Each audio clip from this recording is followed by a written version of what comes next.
with 20 working languages, and this is where we talk about languages and language learning and all sorts of other stuff, and we play games.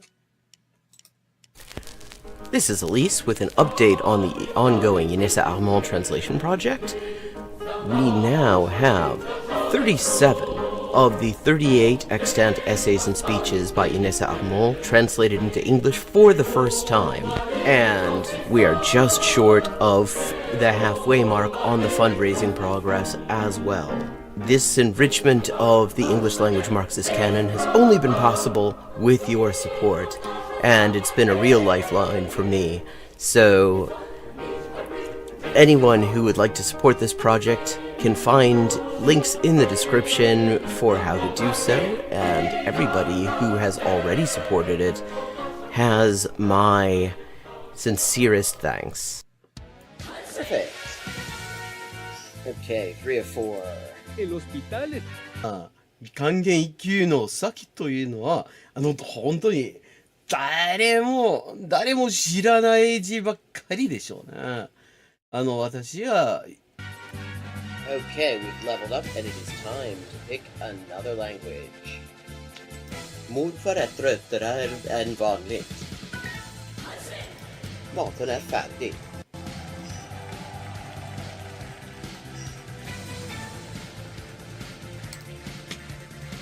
And let's see what we're doing when we get back. Greek! We're doing Greek when we get back. Ben neredeyse her gün okula gider.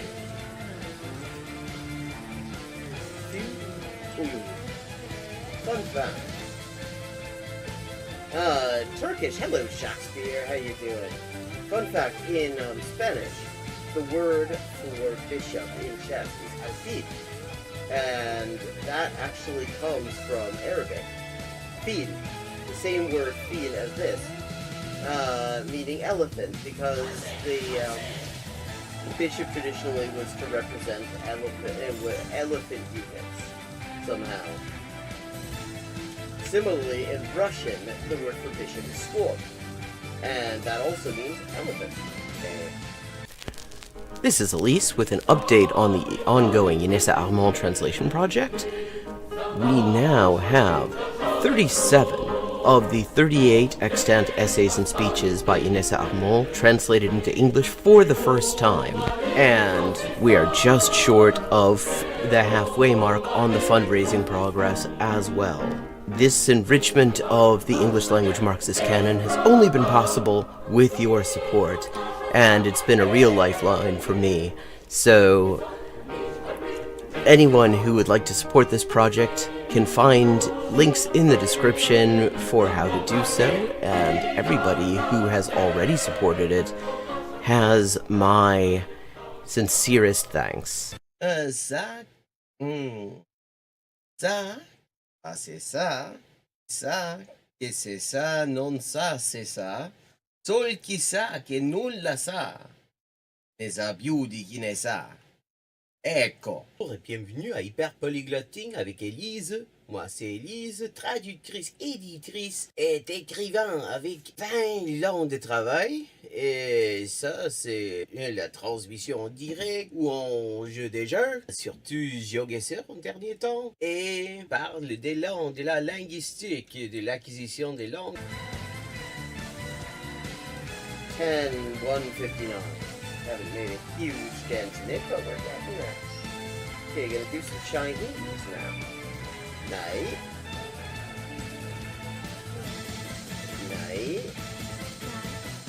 Man. Yen. Yo. 5.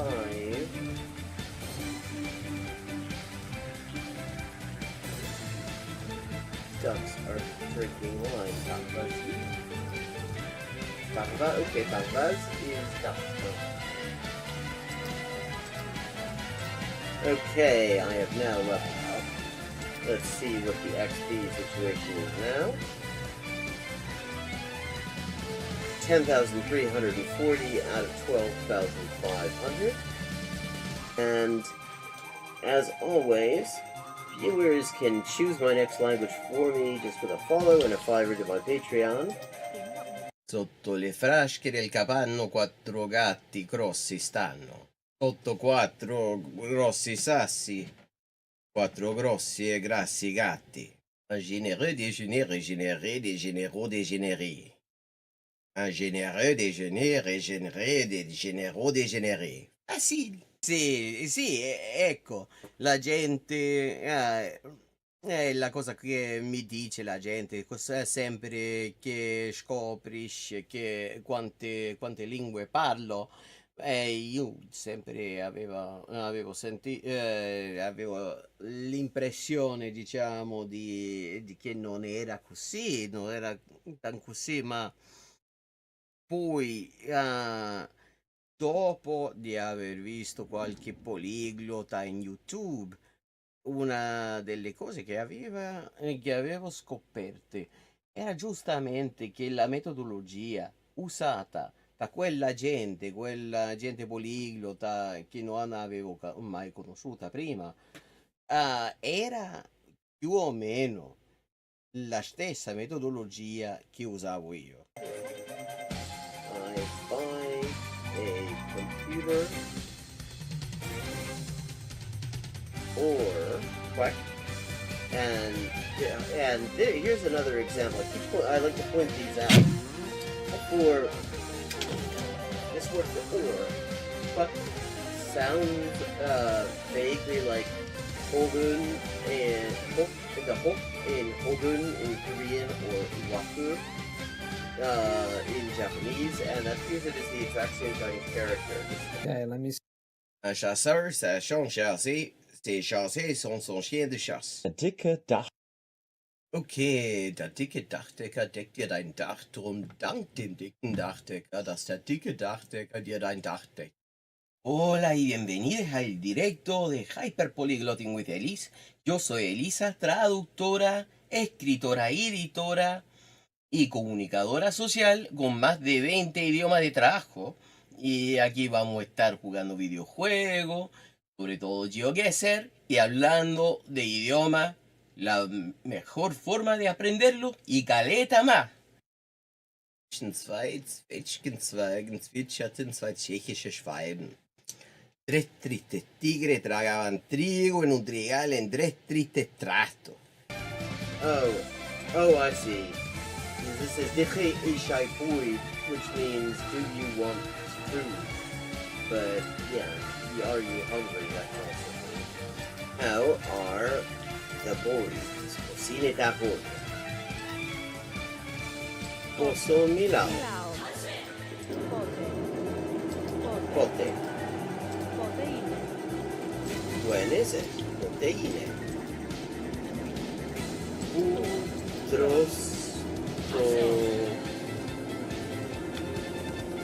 Protoculo. In the designated chicken eating area, obviously.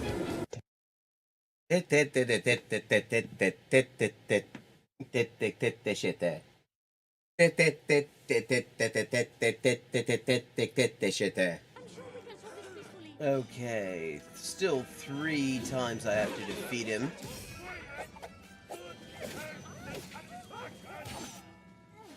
And I don't have a whole lot of health left.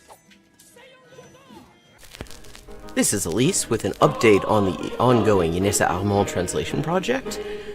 We now have 37 of the 38 extant essays and speeches by Inessa Armand translated into English for the first time.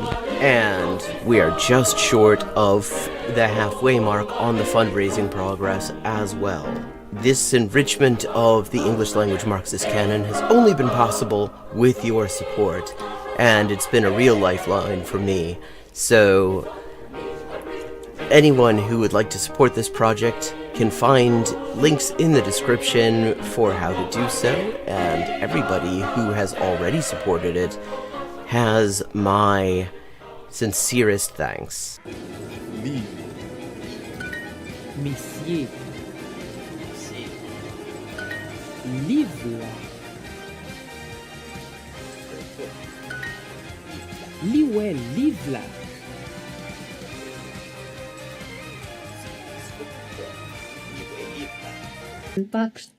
Mustan kissan paksut posket. Macieje. Ja. Ja. Sy. Vysoký.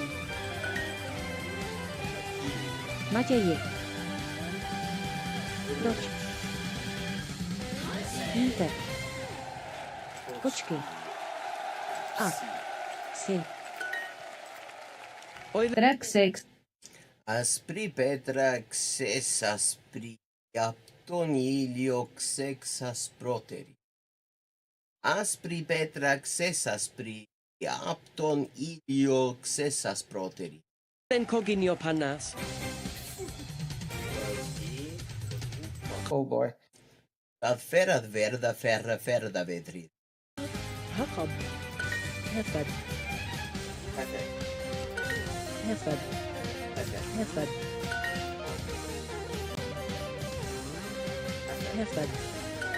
Hek. Hek. Hek. Саша по шоссе. А Саша по шоссе несла сушку на счастье и сосала сушку. А Саша по шоссе несла сушку на счастье и сосала сушку.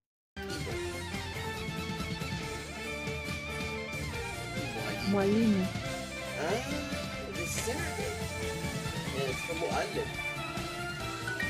Juma ni mwalimu mke.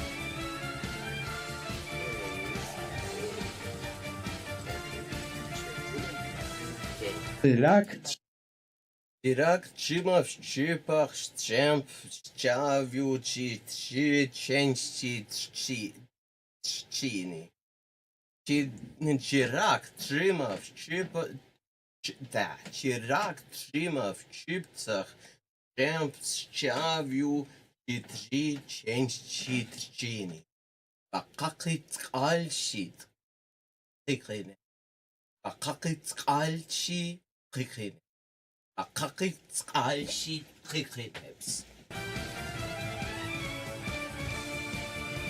Oh, thanks to cat signs. Meow and the pictures of the fish. That's they were proud. Sööpä. Kupu. Yrittävät. Uraista. Hello and welcome to Hyperpolyglotting with Elise. I'm Elise, translator, writer, and editor with 20 working languages, and this is the stream where we're going to play some GeoGuessr, and we're going to look at some of the best and maybe not so best of language learning YouTube. We're having some exciting weather here today, so if you hear a thunderclap, that is not an effect. That is like literally just what's going on over here. My production values aren't that great. Okay, so let's get started.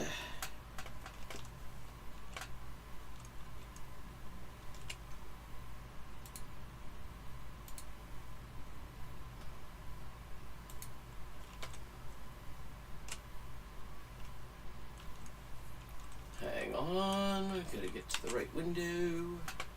Okay, daily challenge.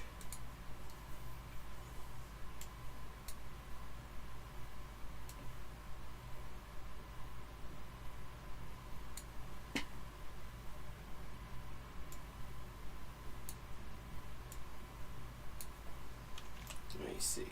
Now we can make that a bit bigger. Yeah, that's better. Okay, so let's get started.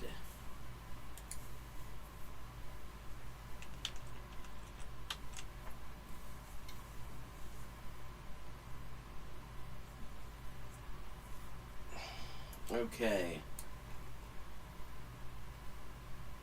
Some sort of archaeological site, I think. Possibly. Coastal, no trees. Yeah, not really sure what this is. Or come to that, where this is.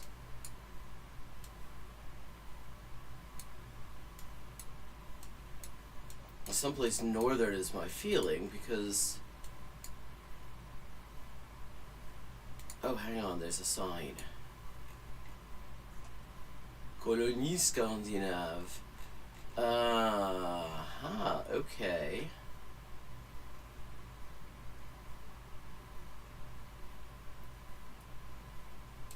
Maybe around here someplace?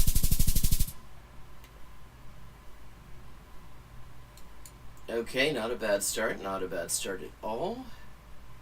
Olgastraße, Bahnhof. Okay. Parkscheinautomat. That is an unfortunate Neu-Ulm Fool. Okay, but that logo is very unfortunate. Haha. Which is also where the 88 in 1488 comes from. See, I would change that logo. Aber ich glaube, wir sind jetzt in Neu-Ulm. Kann das sein?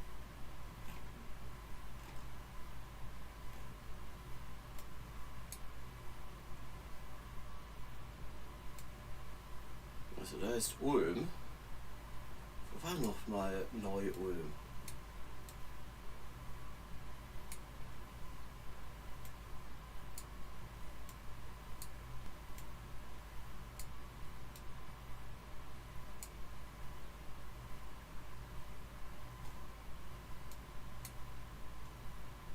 Ah ja. Neben Ulm.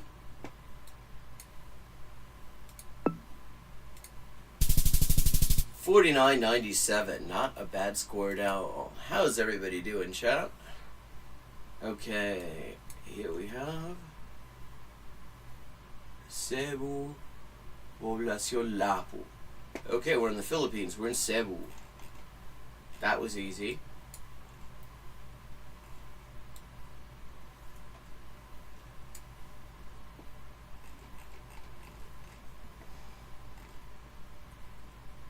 Mabolo, Tayud, Lapu. Ahí estamos. 49.94. This may be my best score on any daily challenge yet. Okay, so dry, suburban-y kind of place.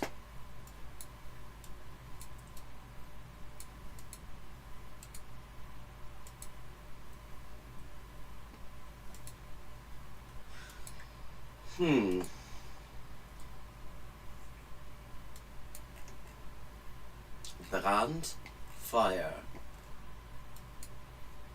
Clinic. What does the clinic say? Telephone. Okay, this is telling me we're probably in South Africa.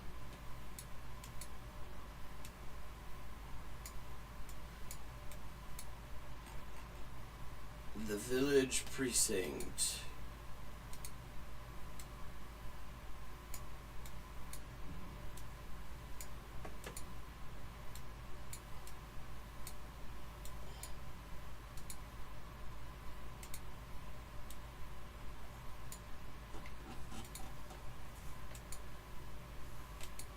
It feels like Noordkaap?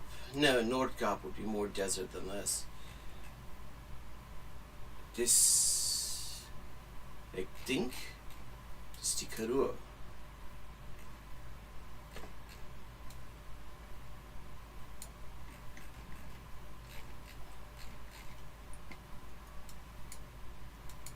The Afrikaans is somewhat inconsistent. Like, that fire thing was Afrikaans and English.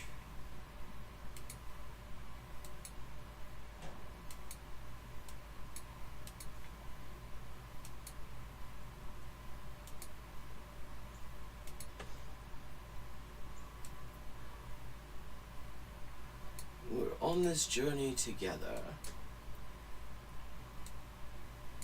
Yeah, we've got coast here too. Yeah, I think this is the Kaap. Not the Karoo, obviously. Bedford Road. Yeah.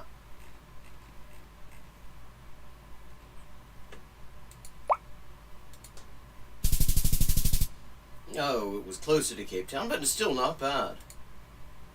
Okay, we got one last one. Okay, this is going to be Japan or Taiwan, I think.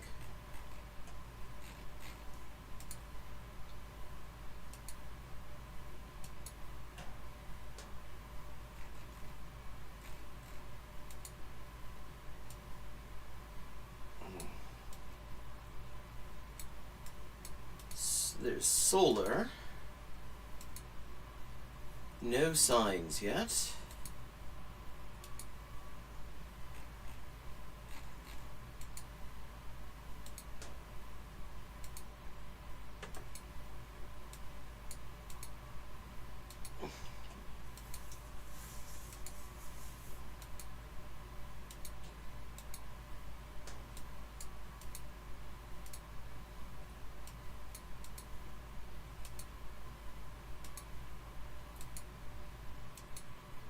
Okay. Still not really clear to me where we are. 危ない。日本だ。100% 日本だよ。だから日本のどこなのかって疑問が浮かんでくるのよね。それこそこの田舎には問題となる。看板でもない一つ一枚もないから。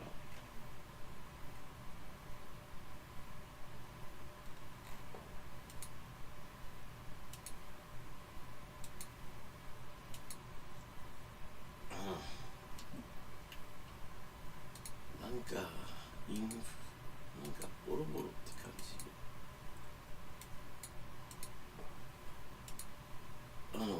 まず沖縄ではないでしょう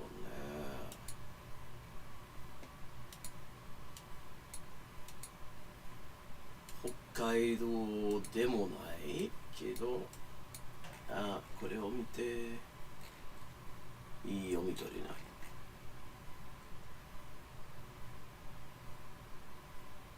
Proibido levar. Okay, that's Portuguese. There is. So I think we are probably someplace in the general. By Osaka. Still not bad.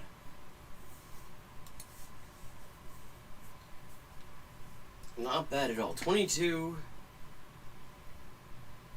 534. I was in the top 8% this time, top 8.5%. 958th out of 11,297 participants. That is definitely my best daily challenge ever. Classic maps. Gonna go for a little bit of world.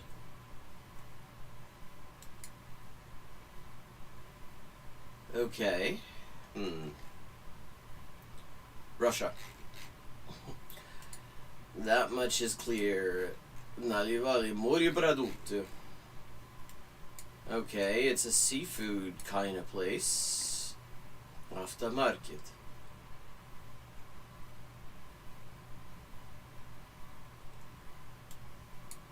Okay, the fact that there's seafood makes me think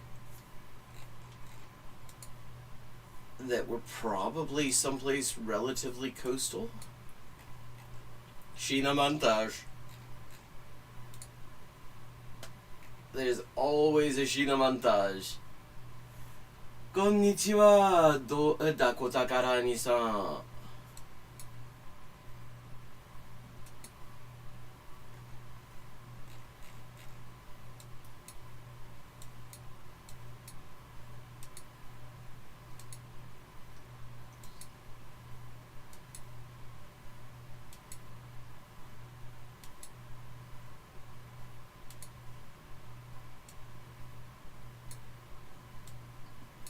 First timeご視聴ですか? Остановка Заводская.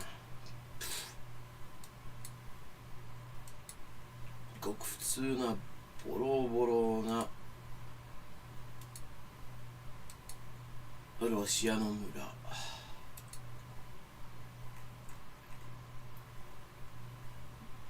Дон Вояж дарит кадеты. Западный Батайск. Магнит. Семейный гипермаркет. よろしくお願い申し上げます。どちらからご視聴なんですか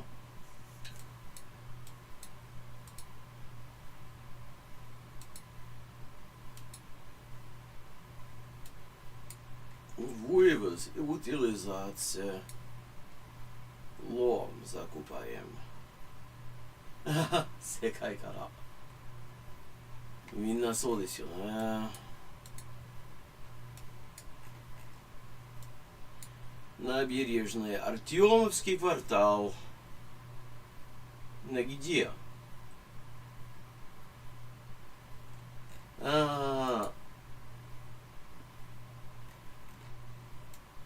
Вакаримасу. Проектная декларация размещена на сайте. Юг сервис. Юг. Значит... Пятилетки. Улица Первой Пятилетки. Вокзал.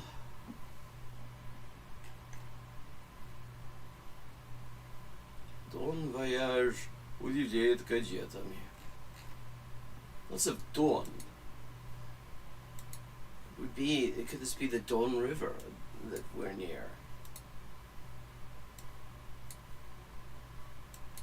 I mean, that's twice we've seen references to this being southern.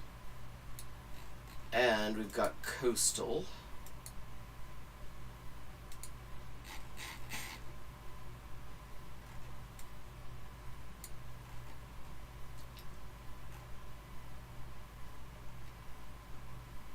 Bataisk. Never heard of Bataisk.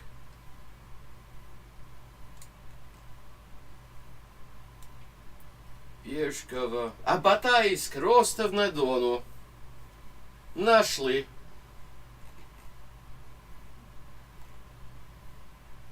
Улица Кубышева. Речная улица Тельмана.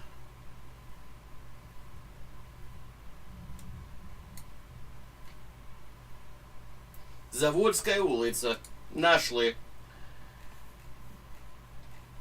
Got it.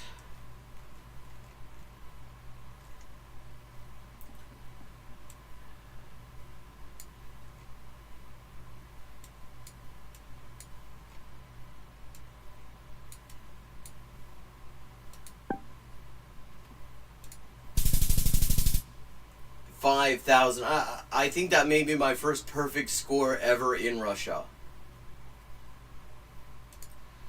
And that means we are on track for, so far, we're on track for me to beat a personal record. Because my personal record on this map is 24,991. 9 short of a perfect score. And in order to manage that, you've got to... Okay, so... Definitely not Canusa. You've got to get almost perfect scores every single time. I've come close to approaching this record since I set it a few weeks ago. But I have never beaten it. I've never equaled it either, so... Okay, what does this say? Okay, we're in Brazil.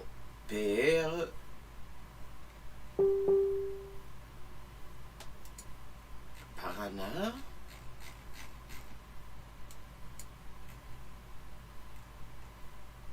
Okay. What was it? PR. 58 quilômetros, 62.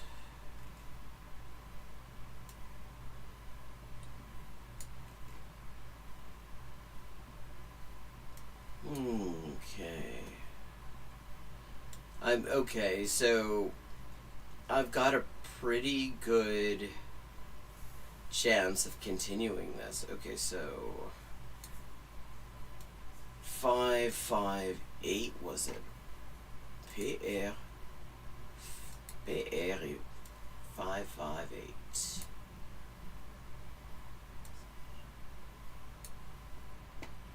Four 17 506.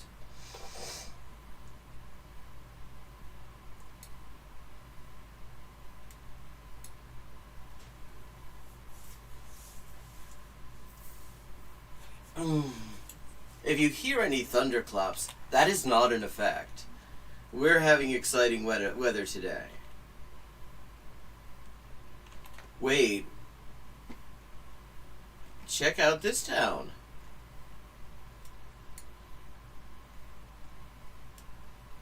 Residencia, fuck.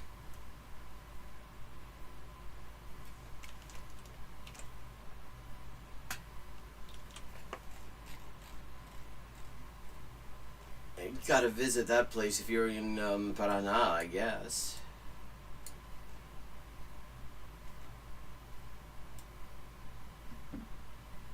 Oh, we're already in the wrong. We're at Santa Catarina. We're already in the wrong state. Paraná.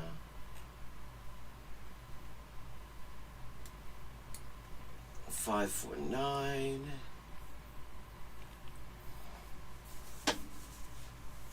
Oh, there we go. 558. Is that the full length of it?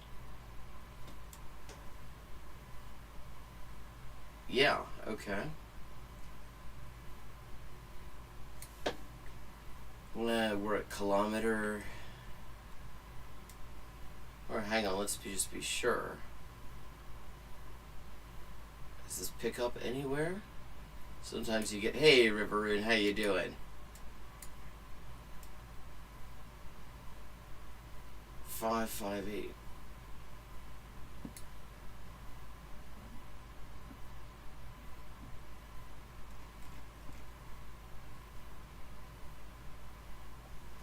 Terra Boa by Maringá.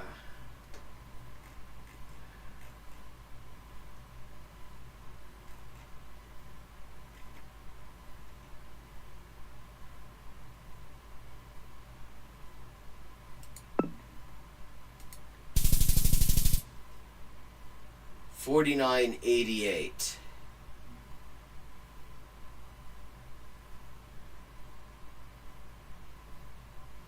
Okay, I think I can still equal or beat my record, even though that was a little bit lower than I was going for. And that is, given that this is Brazil, Brazil is one of the hard ones. Brazil is one of a few countries where you can get a really low score, and even though you've got the right country, because Brazil is huge. Let's see, 99.88. Let's see, what do we have here? This feels like Latin America. Dinero rápido. Yeah, okay. Vanga OM. Claro. Movistar, creo. A ver. ¿Qué más vamos a...? Pero... ¿cómo se llama la calle?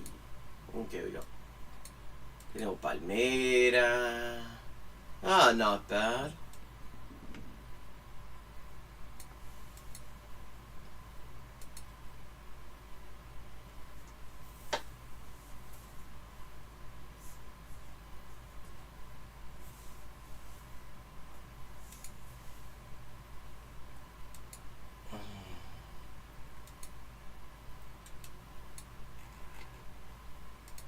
A stop sign would help. Oh, hang on, what do these say? Sabana Larga, Ponce de Leon. And those are green street signs. Mecánica en general. Wait. 809, 867. That feels like we're on a North American plan. Could this be Puerto Rico?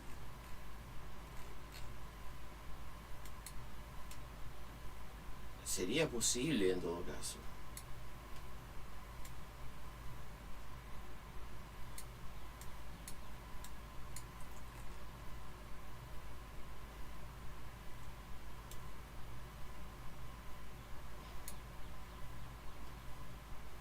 Claro, orange.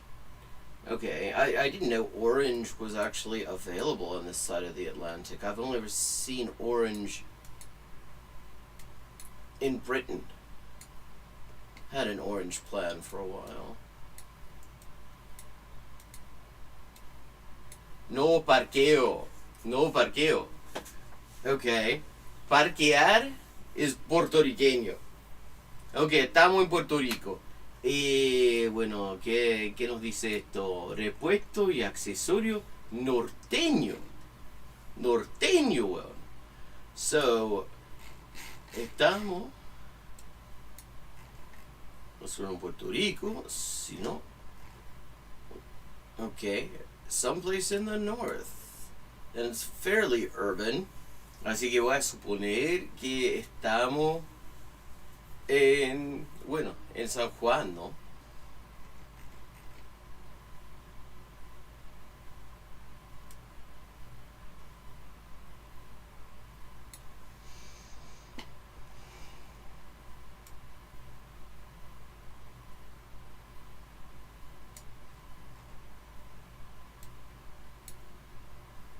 Okay. So, we're in Puerto Rico.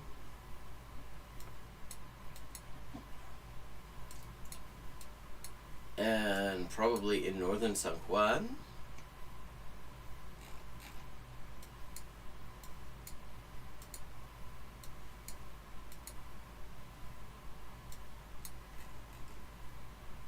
Reyes Burger.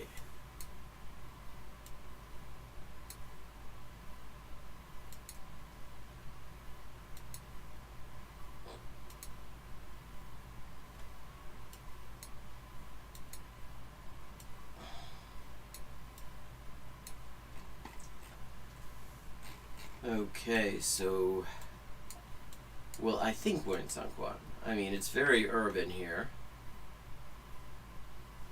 Lebanon Electrónica.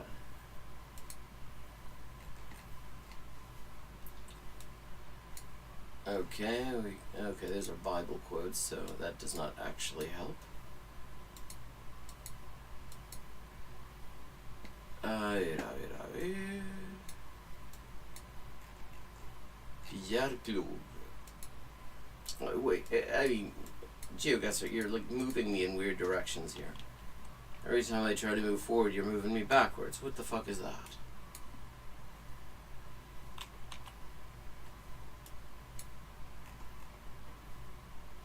Banca OM, ni idea.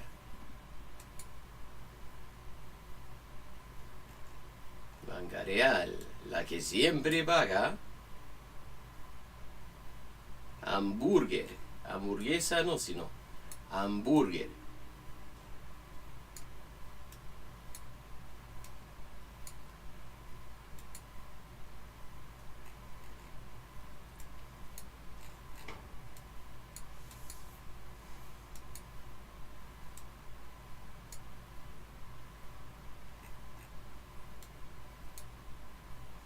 Reparación de bocina.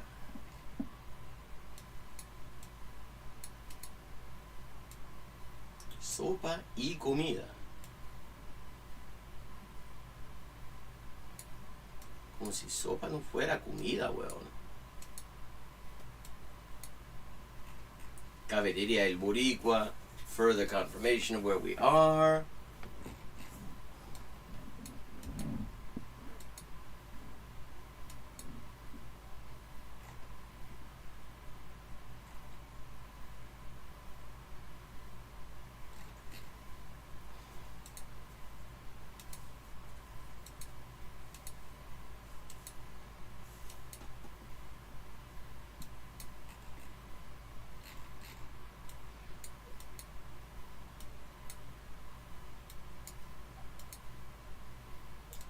not exactly easy to find street names around here.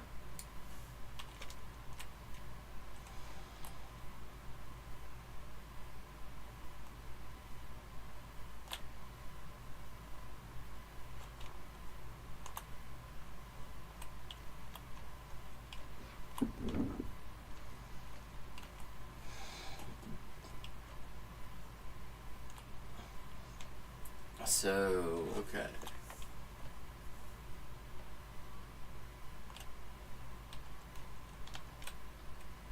Distribuidora Parra, plástico, calzado, útiles escolares. La Vega, Santía.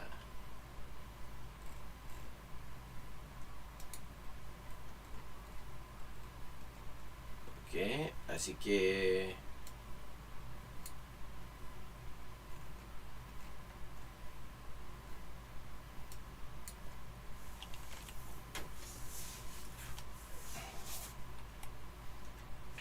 La Riviera, Las Lomas, Caparra, Los Caobos, Altamira, Georgetown,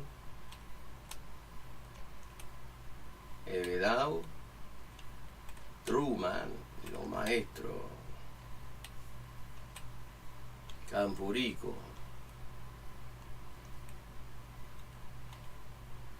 Oh, hang on, Savannah? I feel like I just saw that street name by that name.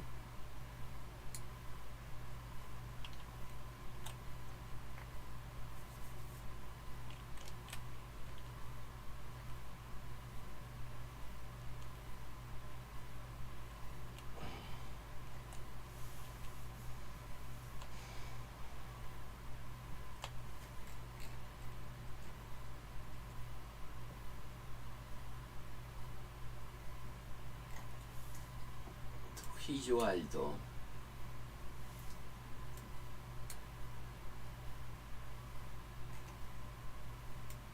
Quintana, Las Casas.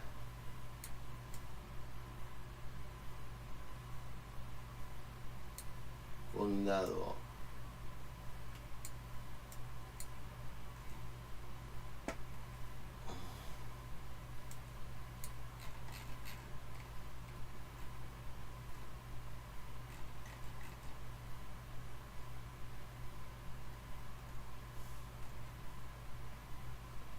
Oh, hang on, what was it? La Vega, Santía.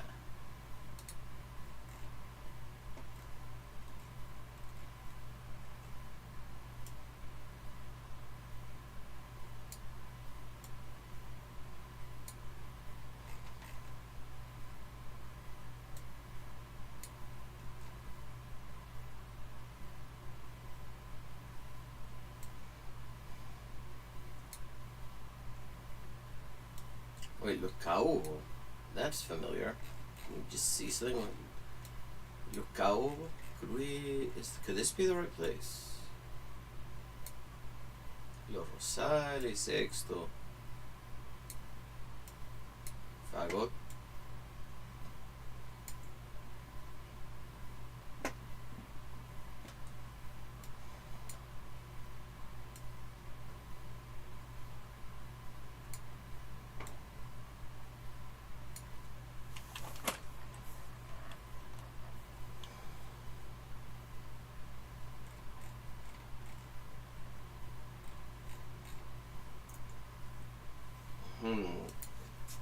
Okay, so that's not really helping me much because I just don't know my way around Puerto Rico. So we're gonna continue around and see if there isn't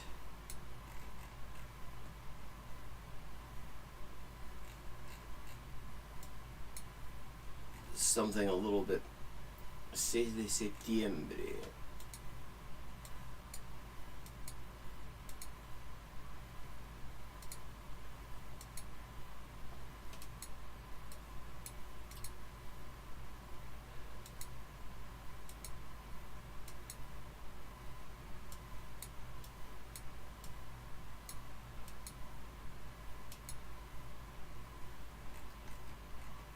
Sábado Santo.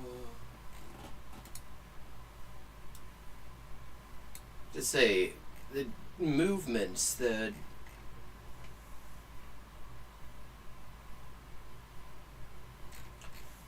is a lot jerkier here than usual.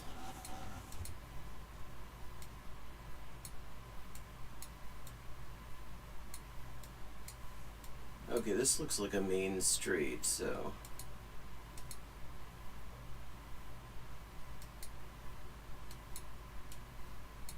And it's kicked me off of it, annoyingly.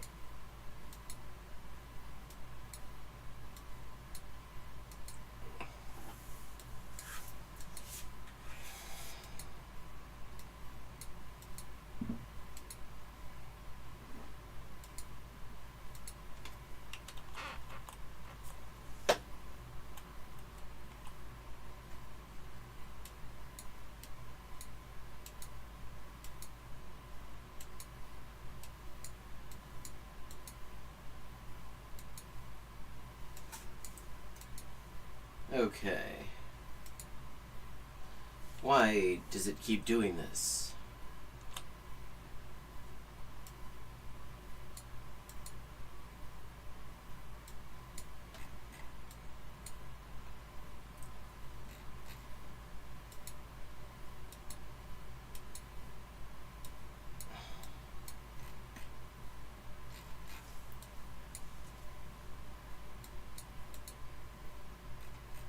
Bambú, carretera Matanza.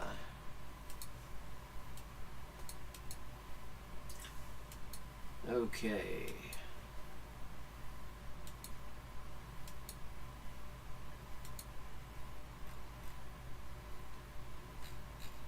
Luna TV.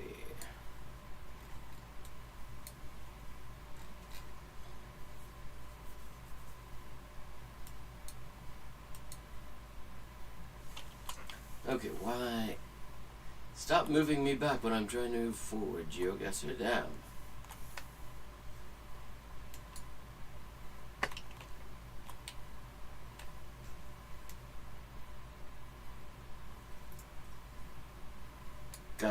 Carnaval de Santiago.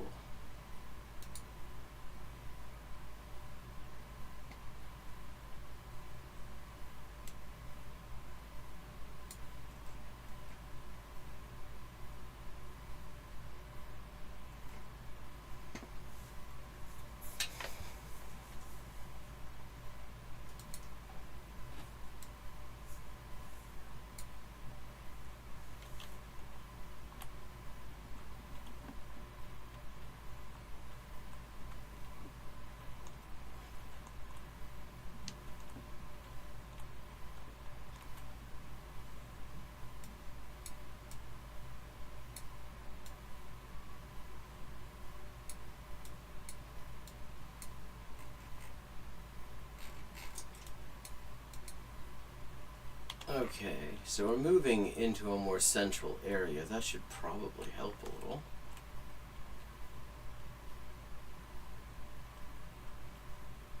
Although what would really help is to know what the name of this street is. This is clearly a major street.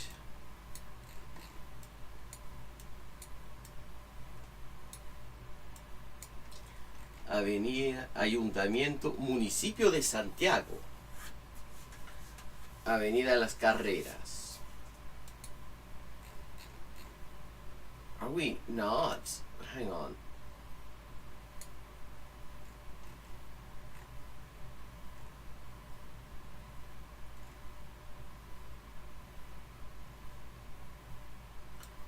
Now I'm beginning to think maybe we're not actually in Puerto Rico after all. Because there is no Santiago in Puerto Rico.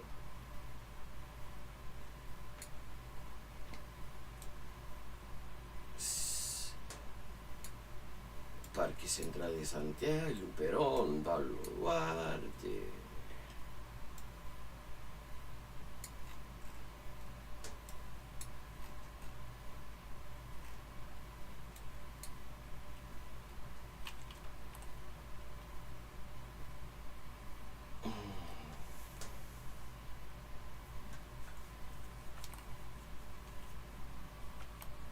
Rancagua.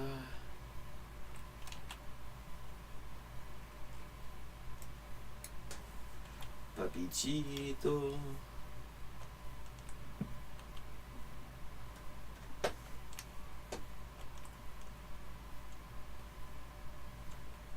Arena Isabel.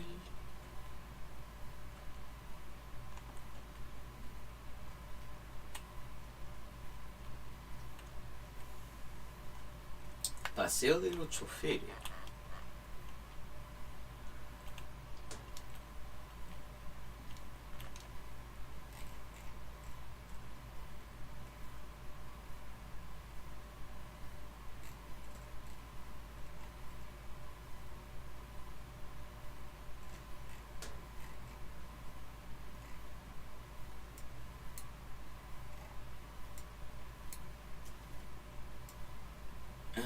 Calle principal, Guaroa, 27 de febrero, 7 de septiembre.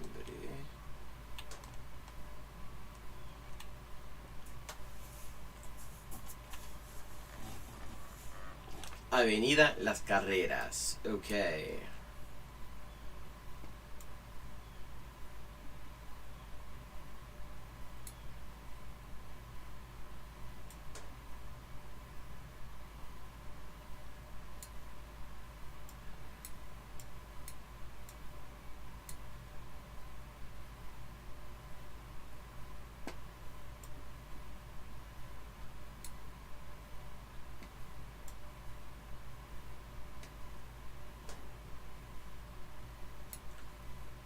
The Dominican Republic continues to be one of the most confusing places on Latin American GeoGuessr.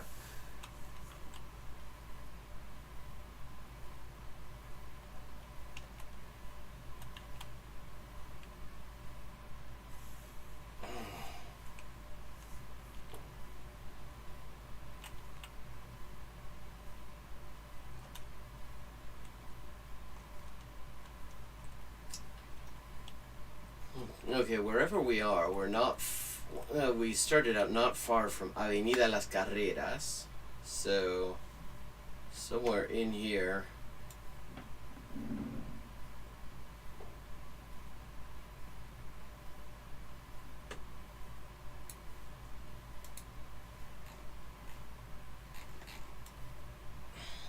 Las Carreras, ¿con qué?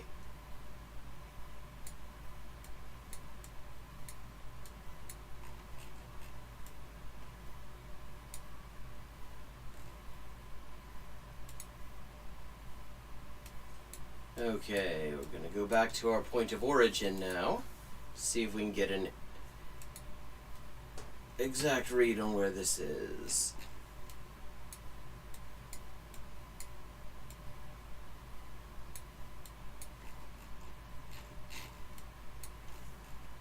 They're not great at signposting in the Dominican Republic. Like, there's no sign on this intersection to say what street this is.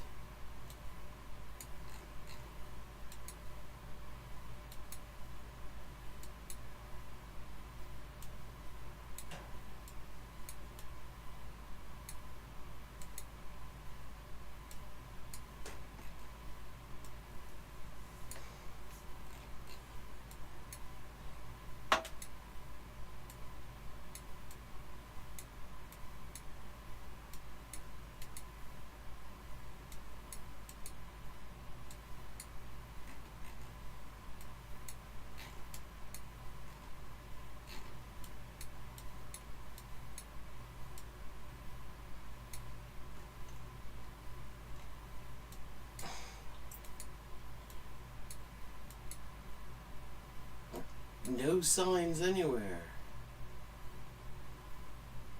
Fuera traidores.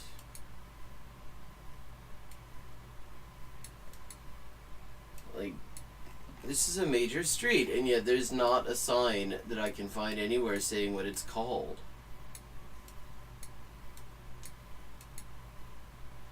I mean, a relatively large one anyway. It's not a back alley. Come on.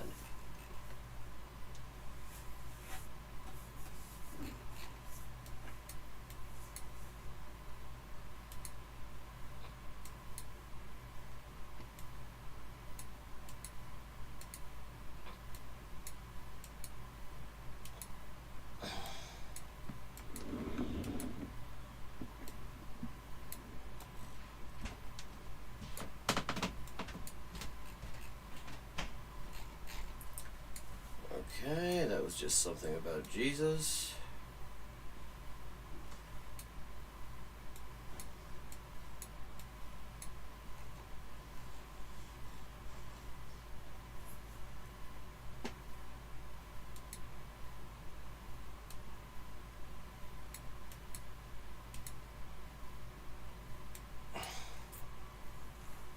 How are there no fucking street names?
Okay.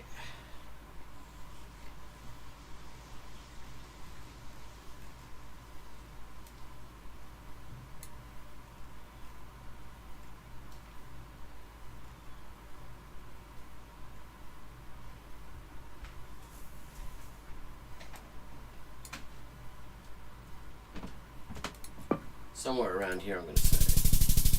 49.95. Okay, we are still in this.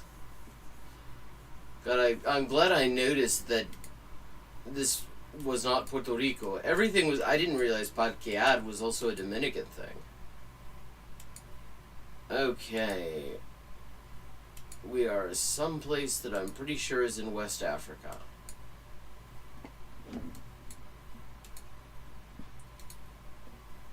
Can I avoid this one being my downfall?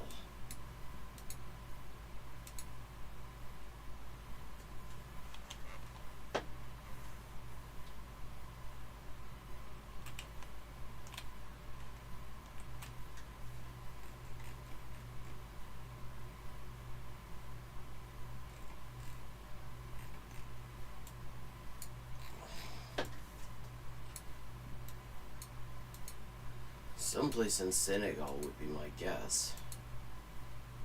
Soil feels like Senegal.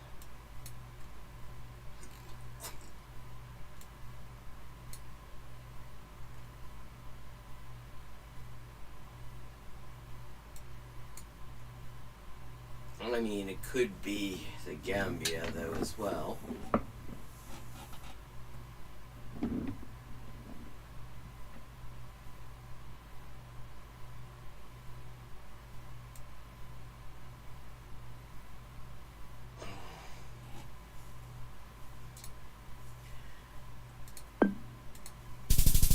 Fuck.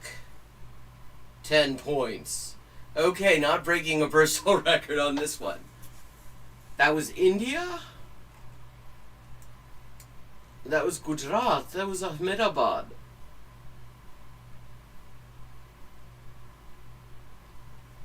Wow.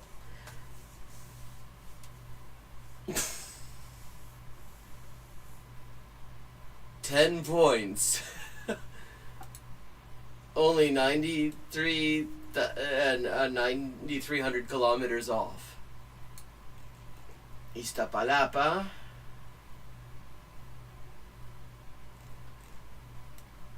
We're in Mexico, I'm pretty sure. That name is familiar.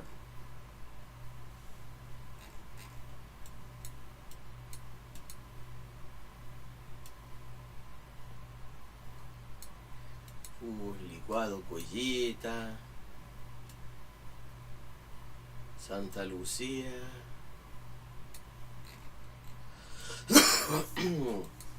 Sí, hasta ahora todo me parece muy mexicano.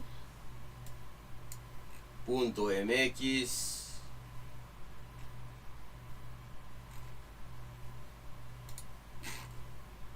Damn.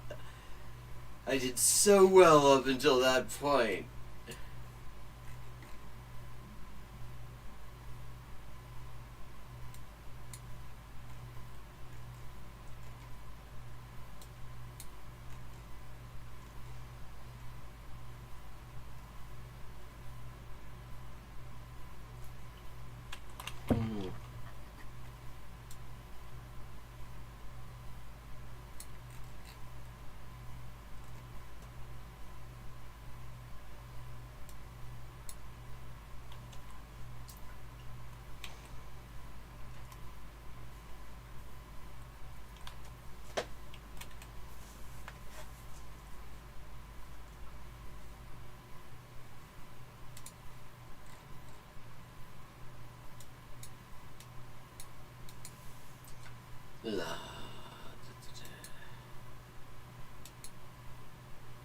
Okay, no, we're in Mexico. Okay, I was right. This is Mexican City. Mexico City. Mexican City.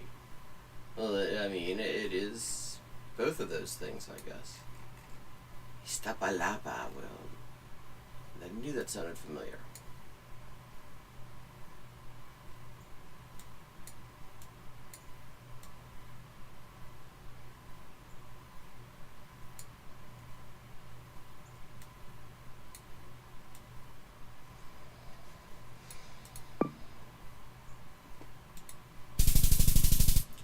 $49.46. Oh wow, like every single one but that one was nearly perfect. And then 10 points. Okay, I'm gonna take a little bio break. I'll be right back.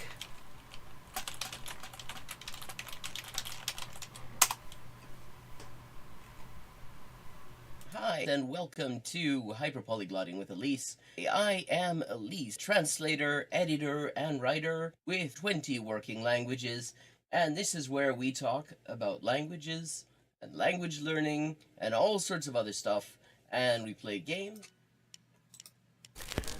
This is Elise with an update on the ongoing Inessa Armand translation project. We now have 37 of the 38 extant essays and speeches by Inessa Armand translated into English for the first time. And we are just short of the halfway mark on the fundraising progress as well. This enrichment of the English language Marxist canon has only been possible with your support, and it's been a real lifeline for me. So anyone who would like to support this project can find links in the description for how to do so, and everybody who has already supported it has my sincerest thanks. Perfect. Okay, 3 of 4. El hospital. 還元一級の先というのは、本当に誰も知らない字ばっかりでしょうね。私は Okay, we've leveled up and it is time to pick another language.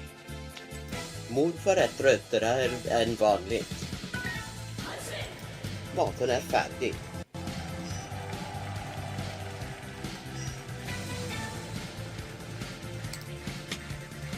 And let's see what we're doing when we get back. Greek. We're doing Greek when we get back. Ben neredeyse her gün okula giderim.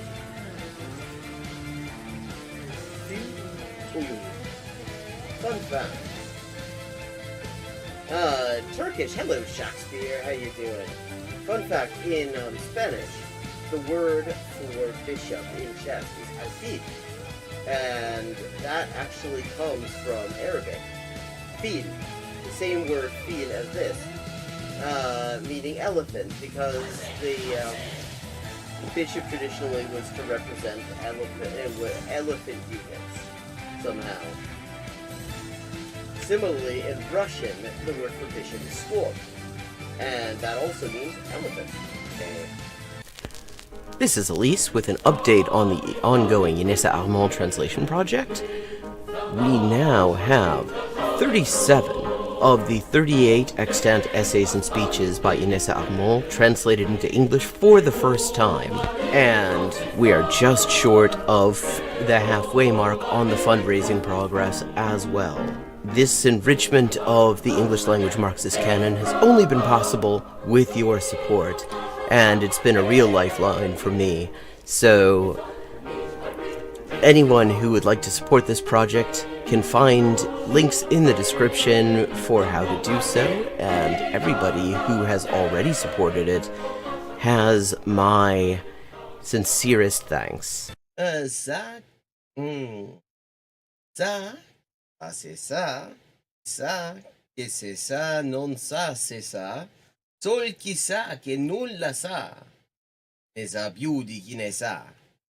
Ecco. Bonjour et bienvenue à Hyperpolyglotting avec Élise. Moi, c'est Élise, traductrice, éditrice et écrivain avec 20 ans de travail. Et ça, c'est la transmission en direct ou en jeu des jeux, surtout GeoGuessr en dernier temps. Et parle des langues, de la linguistique, de l'acquisition des langues.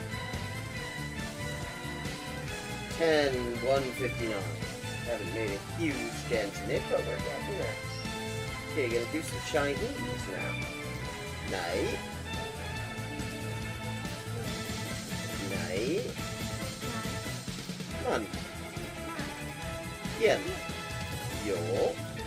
5.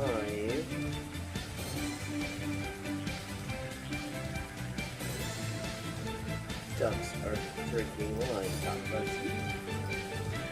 Bangba, okay, Bangbaz is duck. Okay, I have now leveled up. Let's see what the XP situation is now. 10,340 out of 12,500. And as always, viewers can choose my next language for me just with a follow and a $5 to my Patreon. Sotto le frasche del capanno 4 gatti grossi stanno. Sotto 4 grossi sassi, 4 grossi e grassi gatti. Un généreux déjeuner régénéré des généraux dégénérés. Un généreux déjeuner régénéré des généraux dégénérés. Facile. Sì, ecco, la gente... è la cosa che mi dice la gente, sempre che scoprisce che quante lingue parlo. Io sempre avevo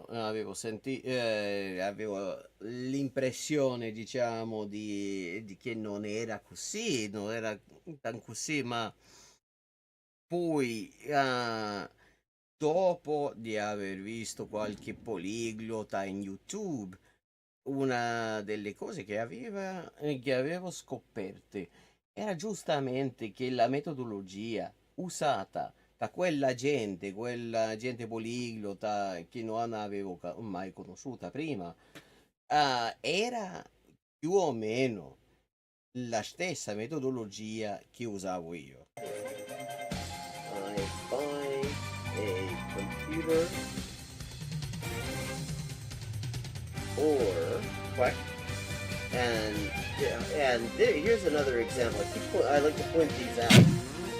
For this word for or, what sounds vaguely like Hogun and the Hok in Hogun in Korean or Waku in Japanese, and that means it is the exact same kind of character. Okay, let me see. Un chasseur, ça son chassé. Ses chassés sont son chien de chasse. Der dicke Dach. Okay, der dicke Dachdecker deckt dir dein Dach, drum dank dem dicken Dachdecker, dass der dicke Dachdecker dir dein Dach deckt. Hola y bienvenidos al directo de Hyperpolyglotting with Elise. Yo soy Elisa, traductora, escritora, editora y comunicadora social con más de 20 idiomas de trabajo. Y aquí vamos a estar jugando videojuegos, sobre todo GeoGuessr, y hablando de idioma, la mejor forma de aprenderlo y caleta más. Zwei Zwetschgenzweigen zwitscherten zwei tschechische Schwalben. Tres tristes tigres tragaban trigo en un trigal en tres tristes trastos. Oh, I see.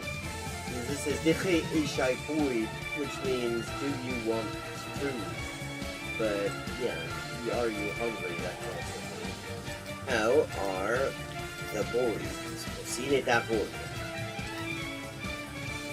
Also. And I'm back. Wow, that was quite a round there. In the one right before that, I was so close to just calling it a day and saying it was someplace in San Juan, Puerto Rico, and I didn't, and I managed to keep on track to break my personal record, and then fucking I mean, there was just no way on that, because there was like 100 yards of movement and not a single sign anywhere, and the video quality sucked. 10 points. Hey, Badger, how you doing?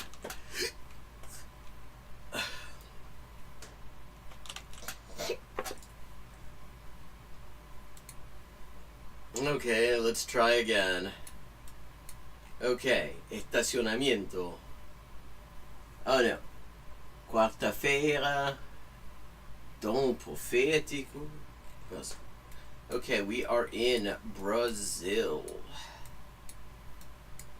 Okay, fairly urban Brazil too.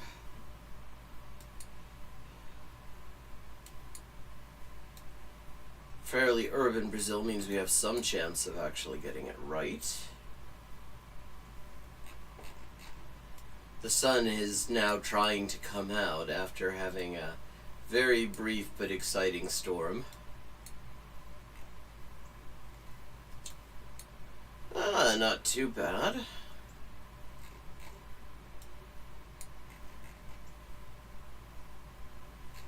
Comércio local. Okay, so we're in Brazil. We're in a green and urban bit of Brazil with palm trees.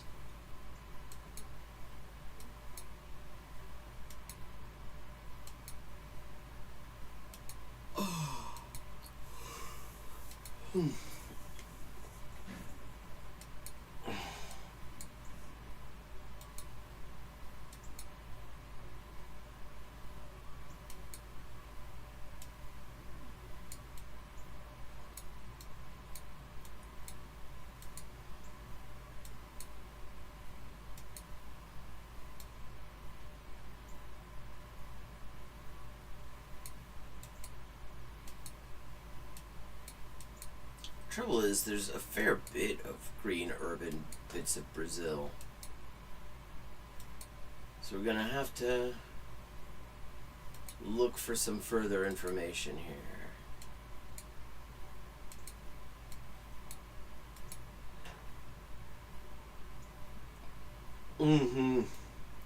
Well, the past few days, it has been, like, threatening, trying to rain, and then not raining, and then just on and off.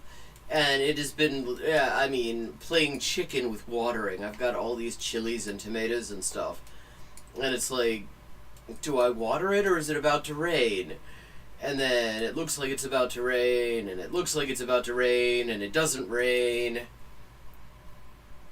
So I've just been watering it anyway. I mean, it's set up so the drainage is good. I don't really have to worry about overwatering.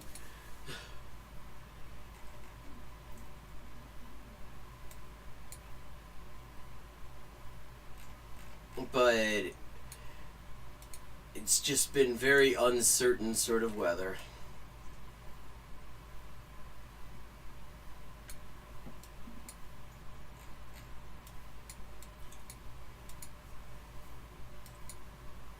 Okay.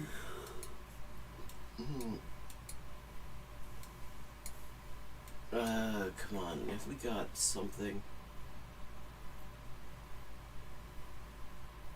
that will tell us where we are? See, if I had any knowledge of Brazilian area codes, that would have been an excellent clue right there, but I don't. Never actually been to Brazil. I've been to the Barrio Brasil. the Barrio Brasil in Santiago. But I've never actually been to the country Brasil.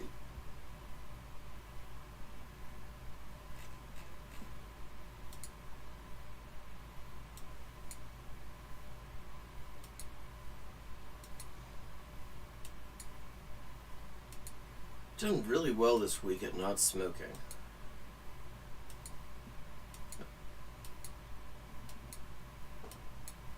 I mean, I have been trying to cut down this week, and I have really succeeded. Only had 3 today. I mean, really.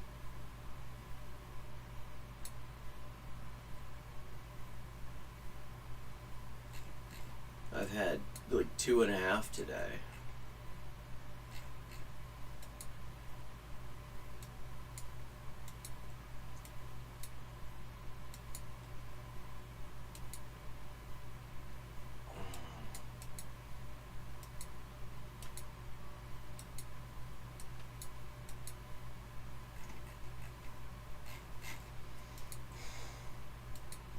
If you didn't see last night's stream, we had a look at ContraPoints. Engelu.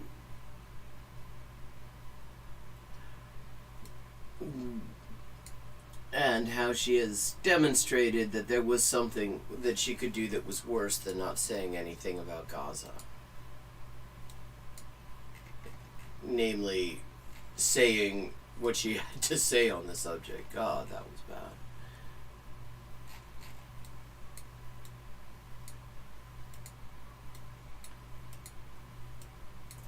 Come on, give me a city. Give me something that tells me where we are.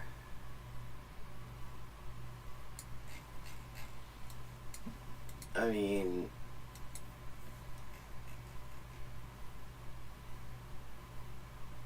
Oh, okay. That tells me where we are.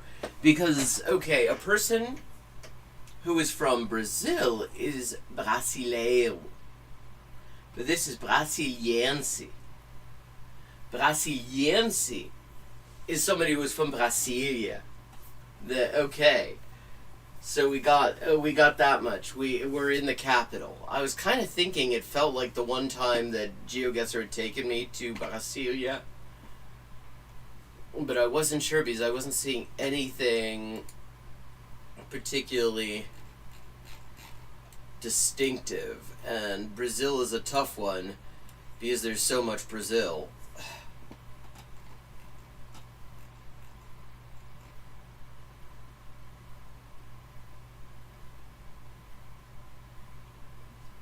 Okay, so we are in the capital.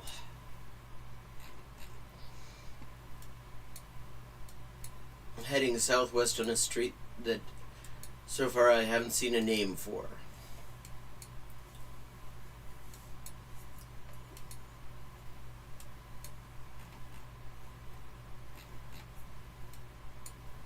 So at the very least we got the right city.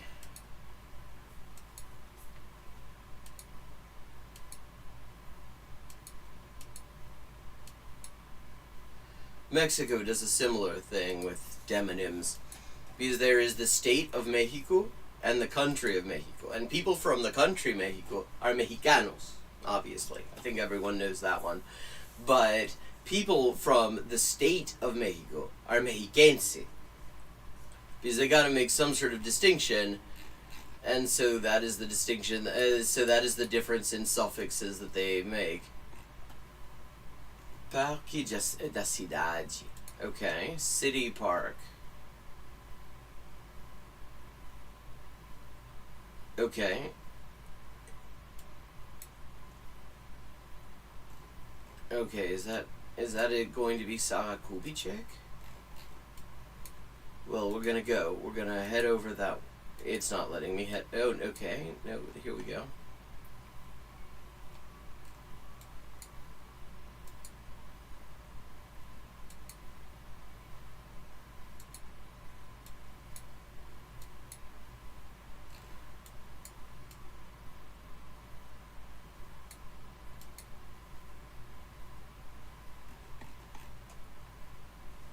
Viaduto Engenheiro Luiz Carlos Botelho Ferreira.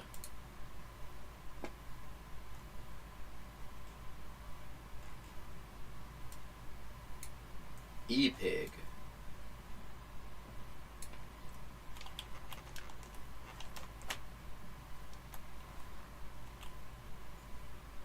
Eixo monumental.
Okay.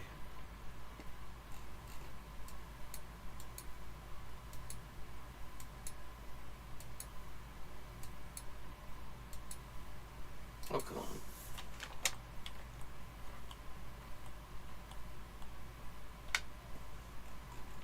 Eixo monumental. Okay.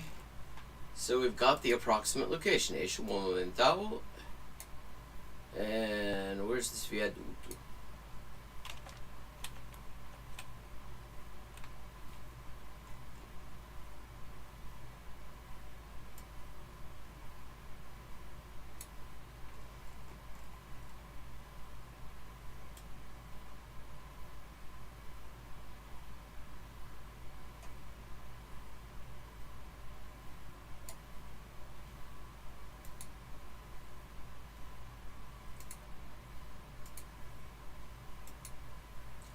Okay, so where did we start?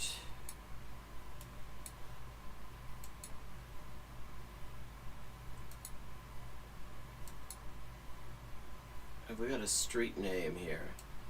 Remember this being the problem the first time.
Okay, I think I got it. So here we go.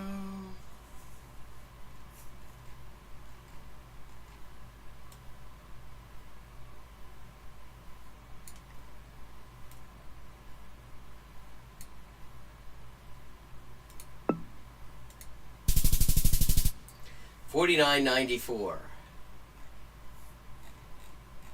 Okay, so we are in it with a chance still.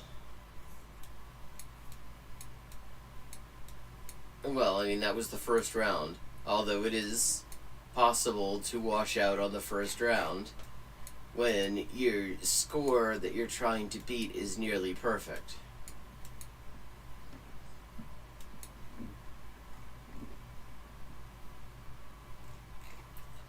Okay. Stop sign says stop. I haven't really studied this properly, but I have a feeling that is the normal thing, that most stop signs in the world say stop, so that doesn't necessarily help. Počistvane mazeta tavani.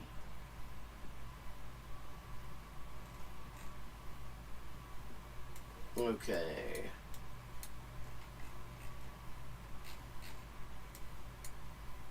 I believe that puts us in Bulgaria.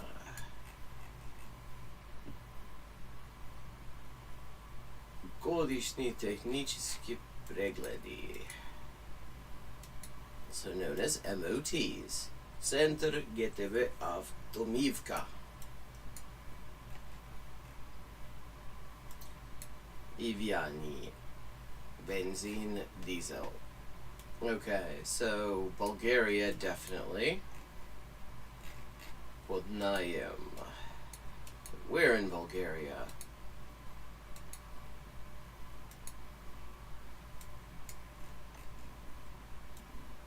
Bratjata. Bezplaten transport v rajone, kompleksno obslužovanje. Peleti drva za ogrev, vaglišta, Donbas, ekobriketi.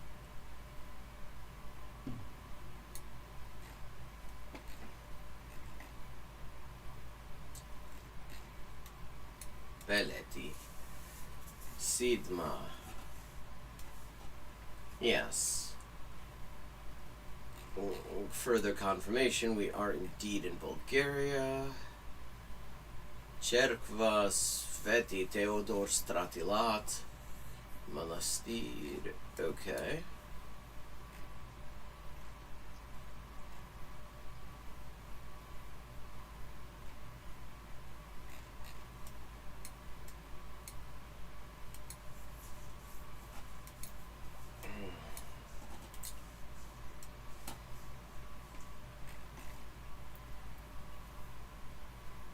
Trgovje s črni metali.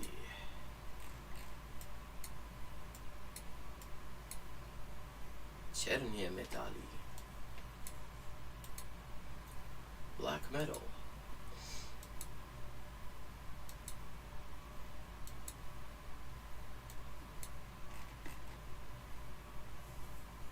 DZZD Green Partners BKS.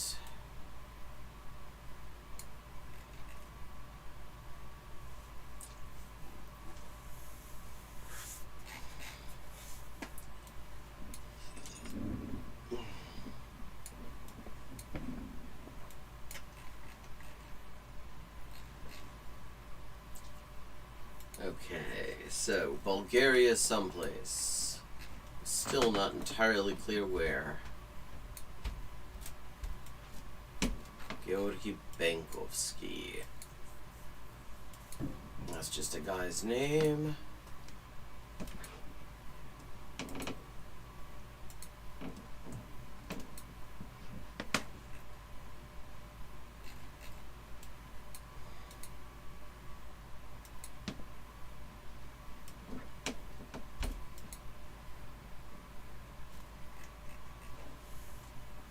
Protivopožarna tehnika. Fresh Market.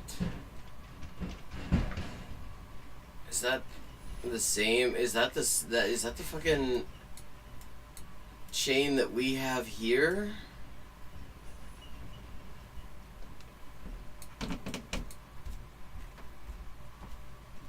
Nedvizhimi imoti.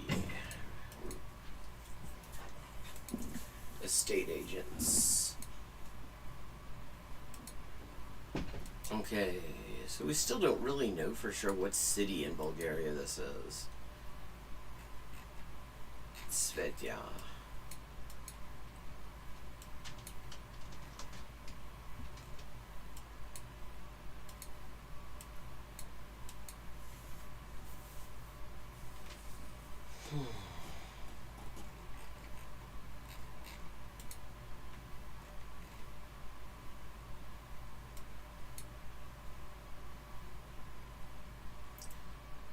Ultras Benkovsi.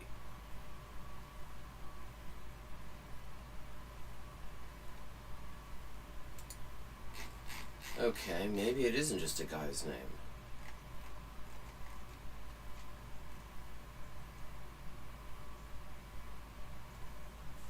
Shumen Dobrij Burgas na Chaskovo. Pernik Pleven Rusa.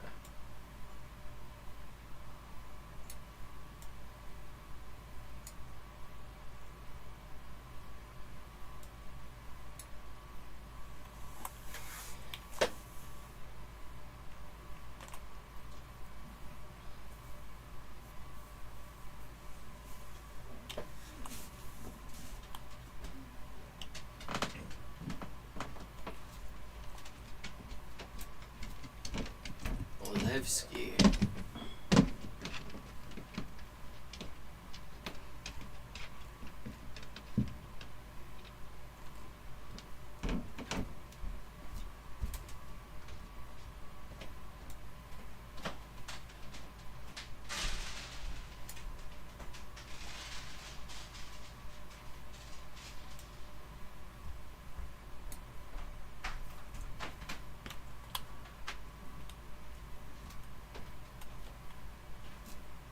Demiliano, Levski.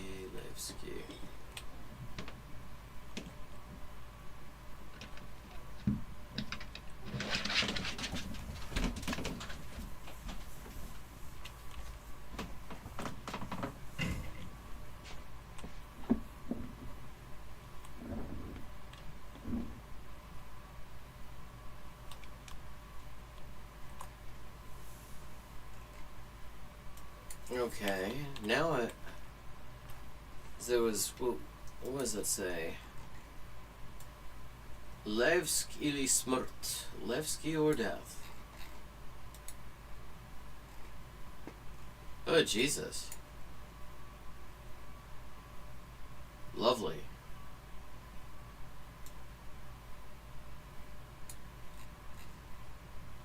Good hell.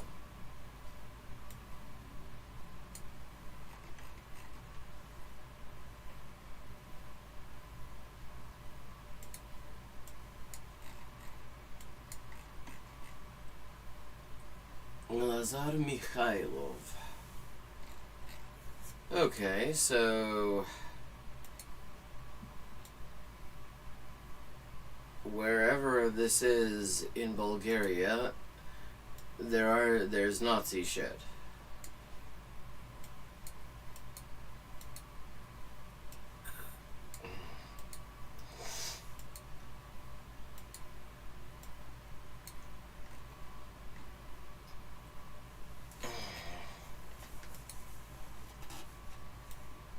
Is this Levski? Oh, Lazar Mikhailov. Is there a Lazar Mikhailov here?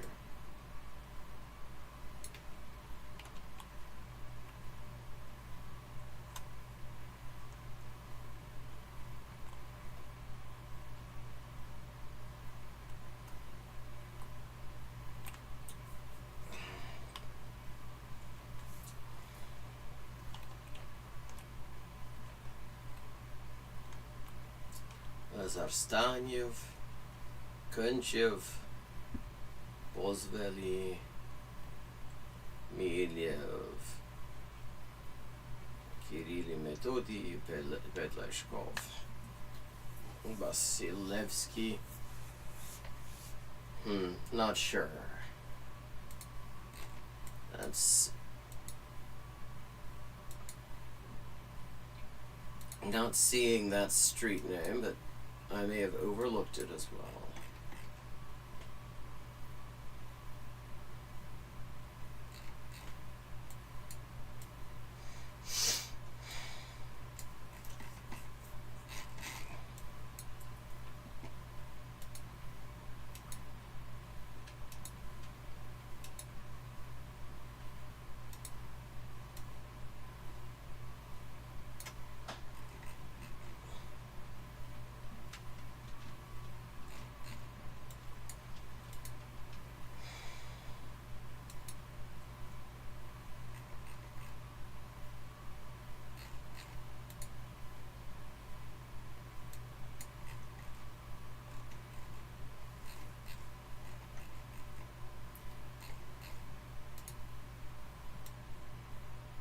Okay, is there any marking on these buses?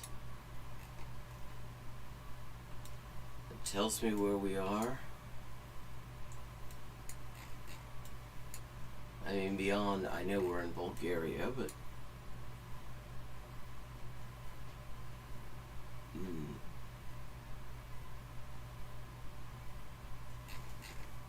Yeah, that isn't particularly helpful. It's too far away.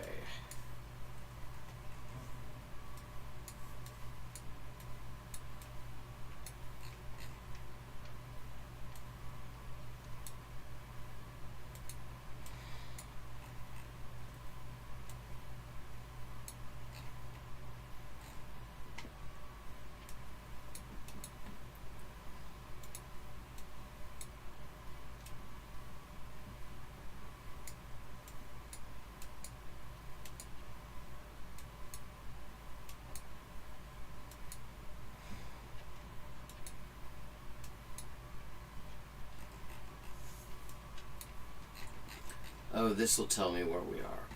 Let me see, first of all.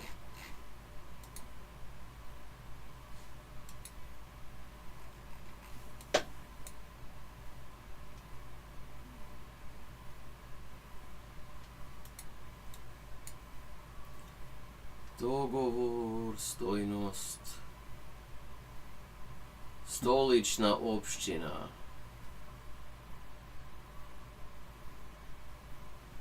Ah, okay. We're in the capital, so we're in Sofia. So...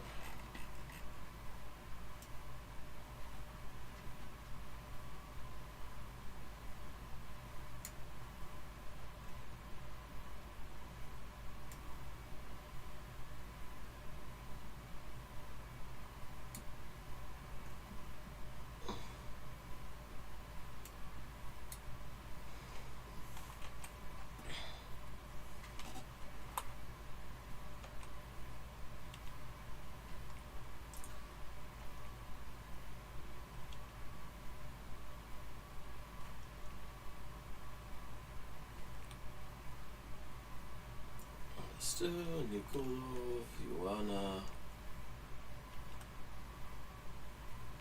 Stoyanov,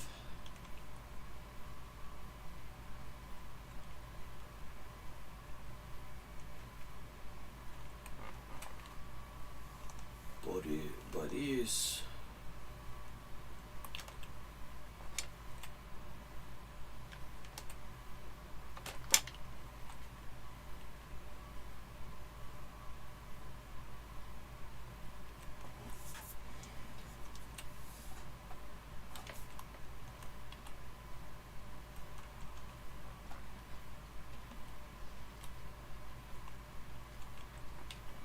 Dimitrov, Lyapchev, Brotic, Yordanov.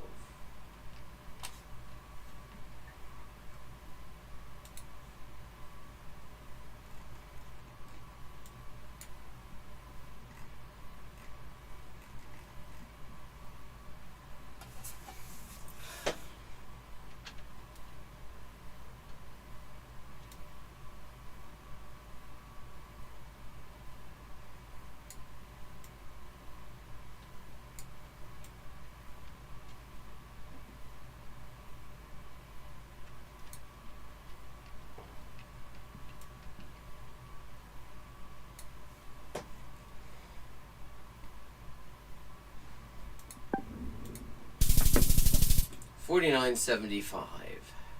Not bad. Okay, this feels very Canusa. Yeah, we're in the US. Okay.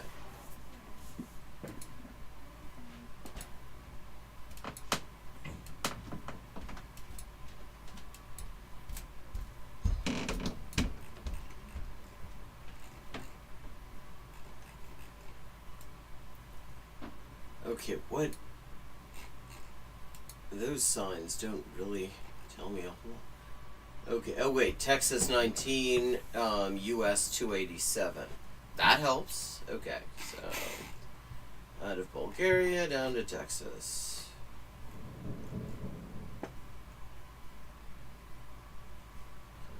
was it? 287. Okay. 290 is 281.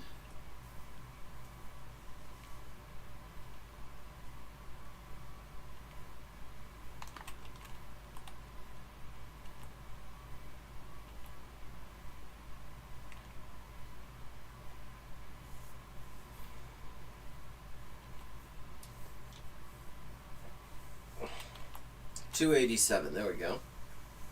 Okay, so 287 and it's meeting Texas 19.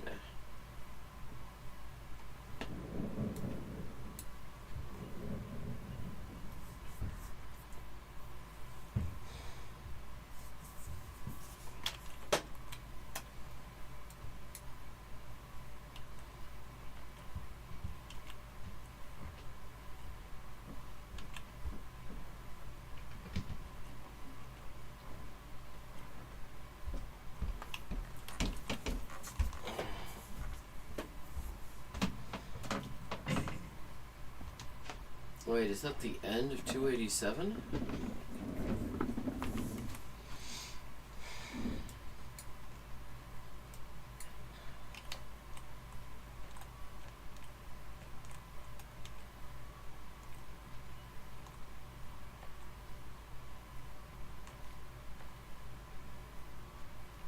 That's fine.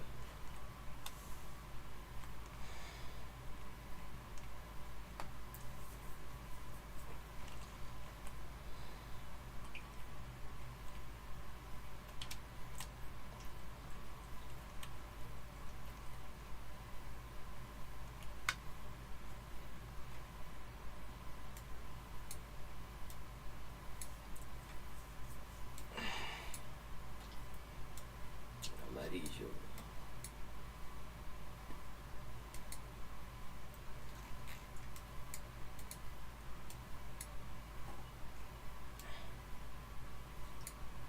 Okay, so 287 north.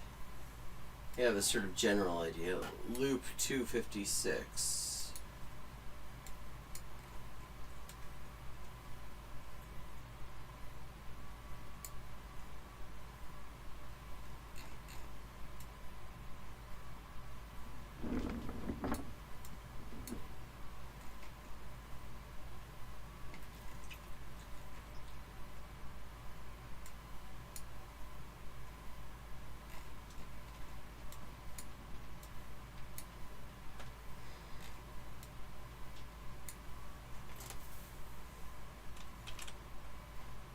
Damn it. Mouse screwed me up here. Okay, here we go.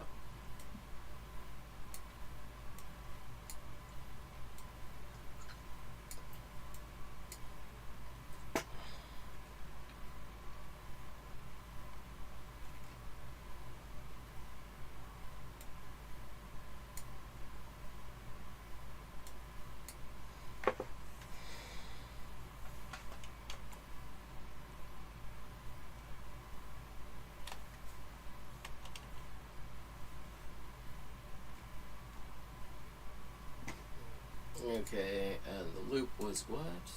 256.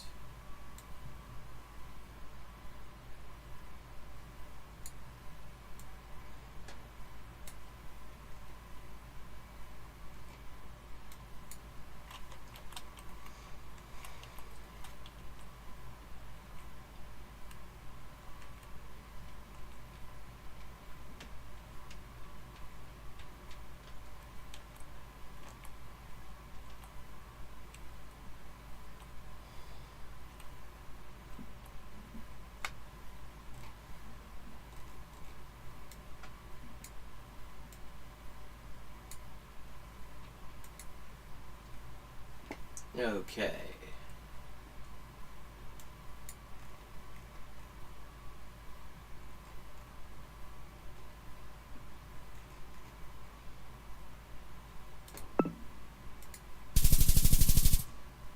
$44.10.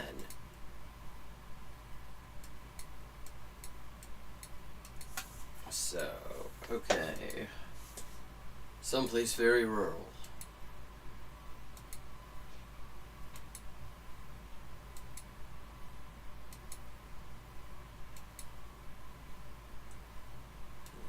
These houses are making me think Germany.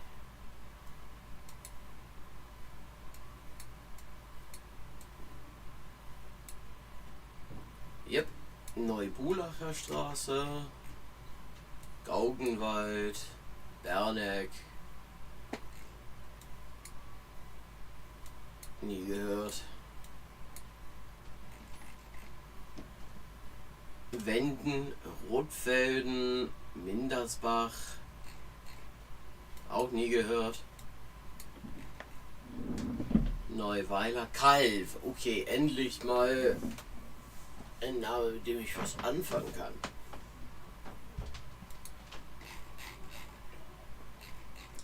Wo genau das war? Okay, we were right. Okay, that is Germany.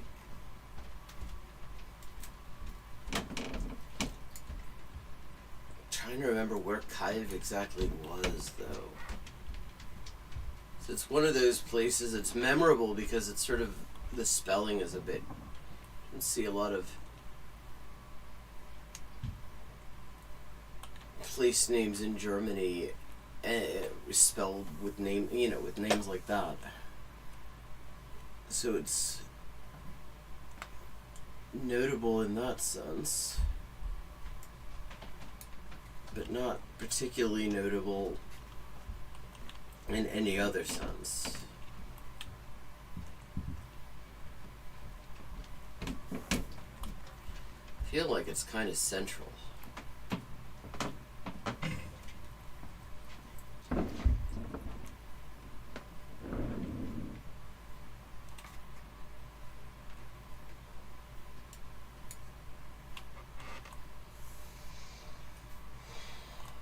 Paderborn.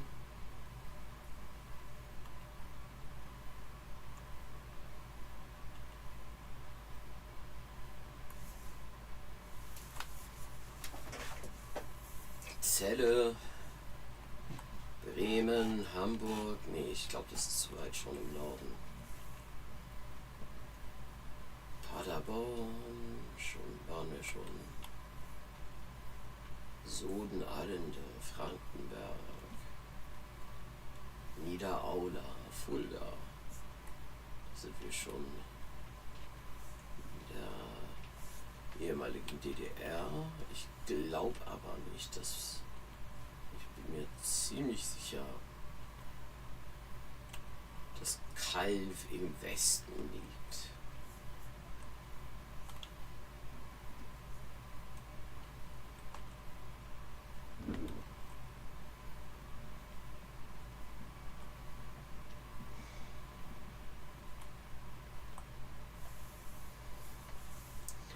Geiselwind. Interessant. Ebern, Staffelstein, Münden, Roda, Coburg, Niederaula, Hünfeld, Gießen.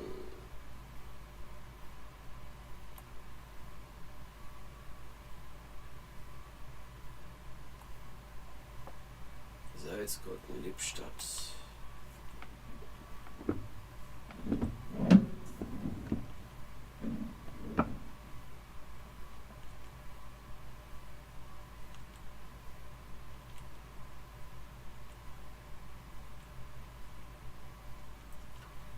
Oh, come on. Krotzingen, Sigmarien, Konstanz.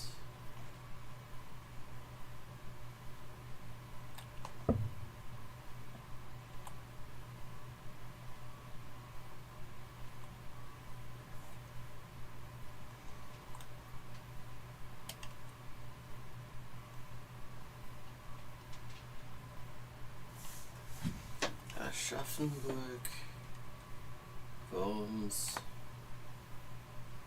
Wiesloch.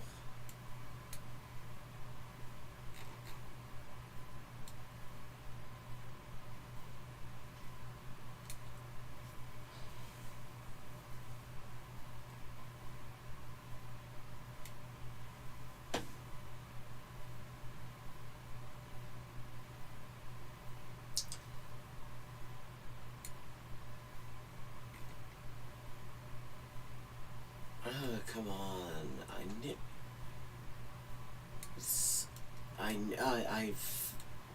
I just am completely blanking on where Calv is. Neubulach, Altensteig, Neuweiler. Well, hang on, let's see. Ob wir es vielleicht Mindersbach, Rotfelden.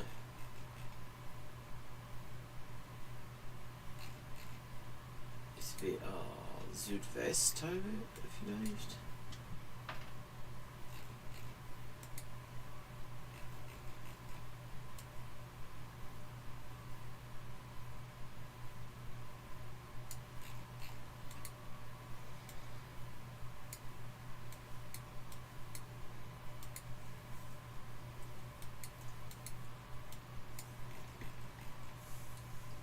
Wart, Oberhauptstedt. Yeah, are you kidding me? There's no.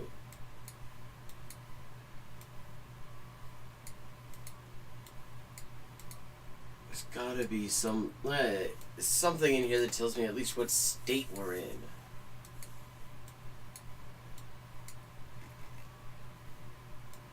Birkenhain. Komm schon. So schwach kann das doch nicht sein.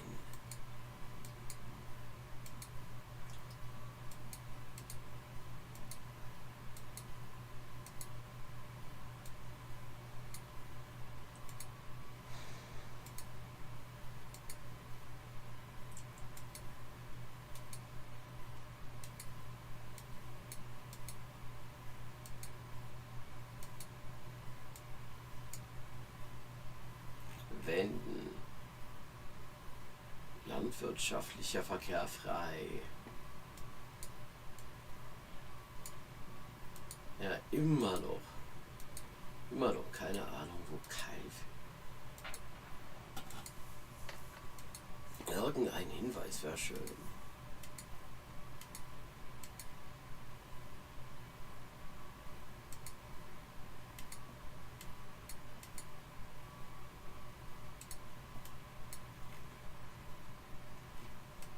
Ephausen, Mindersbach.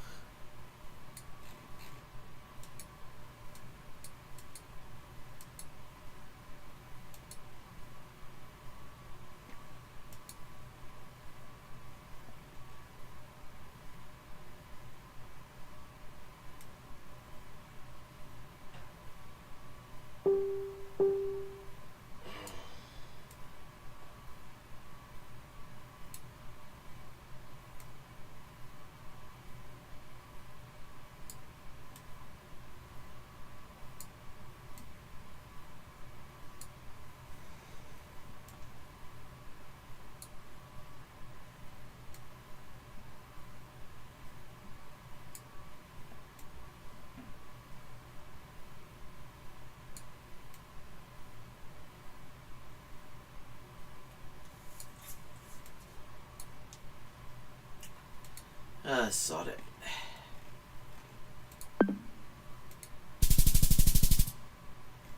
Oh, okay. I felt like it was kind of southern. Well, and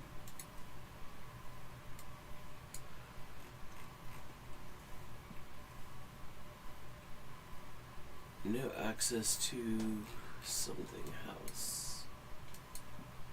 Ah, weiß noch nicht. Bin gerade angekommen. Abbey Mill Business. Okay, we're in Britain someplace.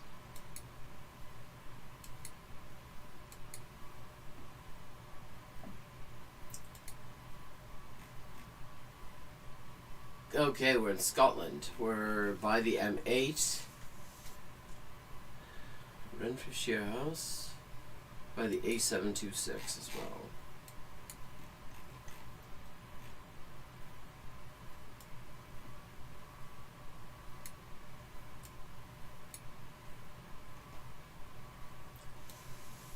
Kilmarnock.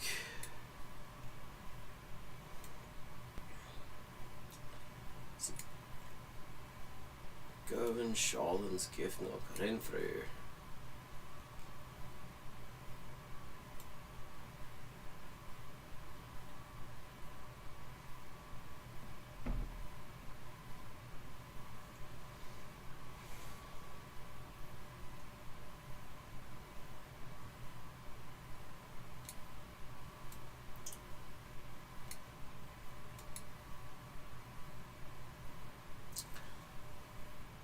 Okay, so we're south of Glasgow Airport and Erskine Bridge.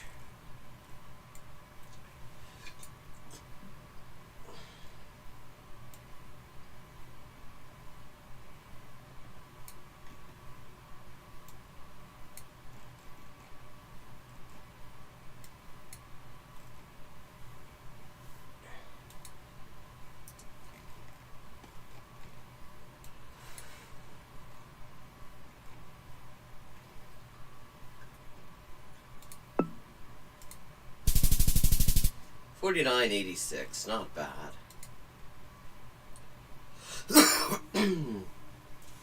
Okay, now to change gears and see what we've got in terms of videos to look at.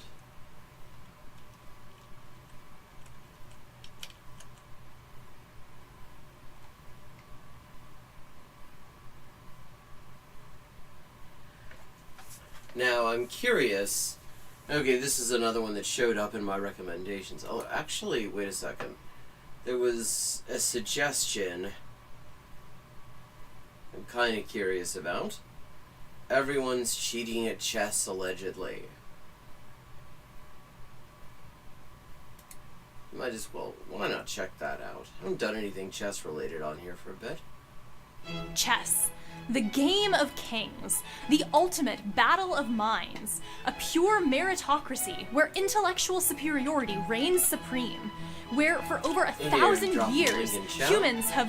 I'm sorry, I can't do this with a straight face. High-tech anal beads vibrating in a chess grandmaster's ass. Oh, wake up, you stupid mouse! Wake. The yogurt controversy.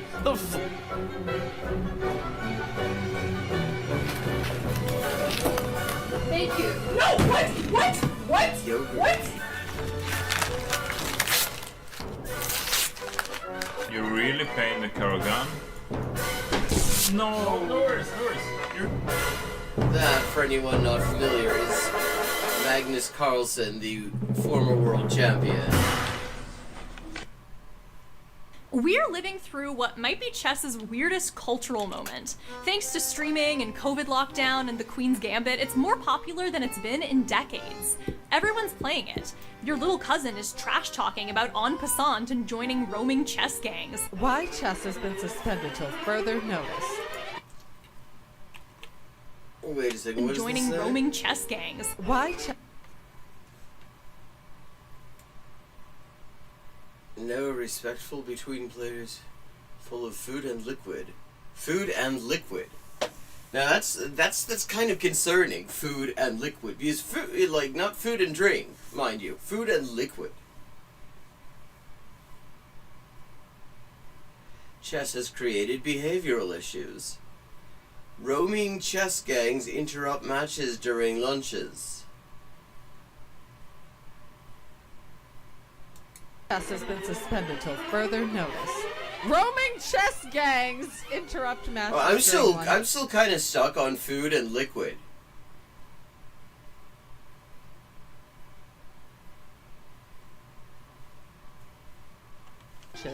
Skipping class time to play chess. You're here for school, not chess. Get a grip. Stop obsessing.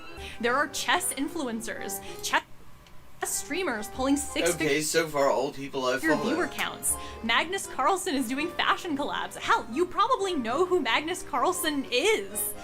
And yet, at the exact same time, at the highest levels of the game, nobody can agree Cute shark. on whether anyone is actually playing it.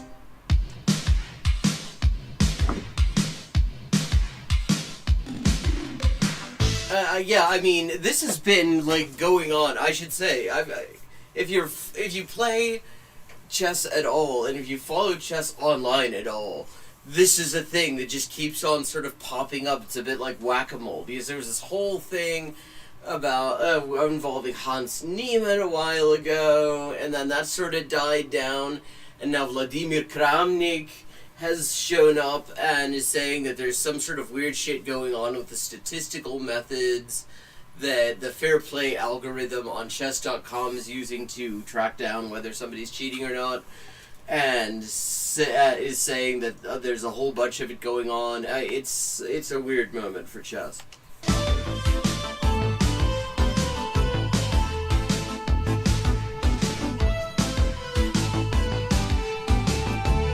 not ever actually seen this this particular creator, Sarah Zed. So far, I'm liking I'm enjoying the Chess has production become a values. sport where the actual chess can sometimes be almost secondary to the metagame of accusations, statistical analysis, and terminally online beef. Yeah, like, and this is a fairly recent development. Like, I've been following chess for a while now, and it's like only in the past year has this been what's been going Where on. former world champions spend more Yeah, hours... Kramnik, here we go. Who's doing the... Yeah, Agad Matar had a whole podcast with him just recently. Cheaters, structures covering them, players silent about it. I support cheaters. 42% said I support cheaters, in response to who is doing the most damage to chess nowadays. crafting conspiracy theories than opening prep, where a teenager can beat the world's best player and immediately get accused of using vibrating sex toys to do it. Actual thing. No, I don't think I've ever... I may have seen it in my recommendations, but I don't know if I've watched anything of hers.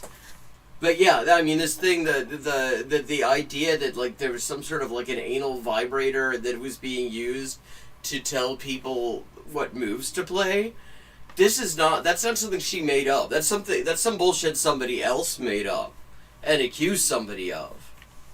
This is about what happens when human achievement becomes indistinguishable from machine performance. When the very thing that makes you great... Das hat eher damit zu tun, dass ich eigentlich zuerst Norwegisch gelernt habe. also makes you suspicious, when paranoia becomes the rational response to competition. Chess has become the perfect microcosm of every anxiety we have about technology, authenticity, and competition in 2025.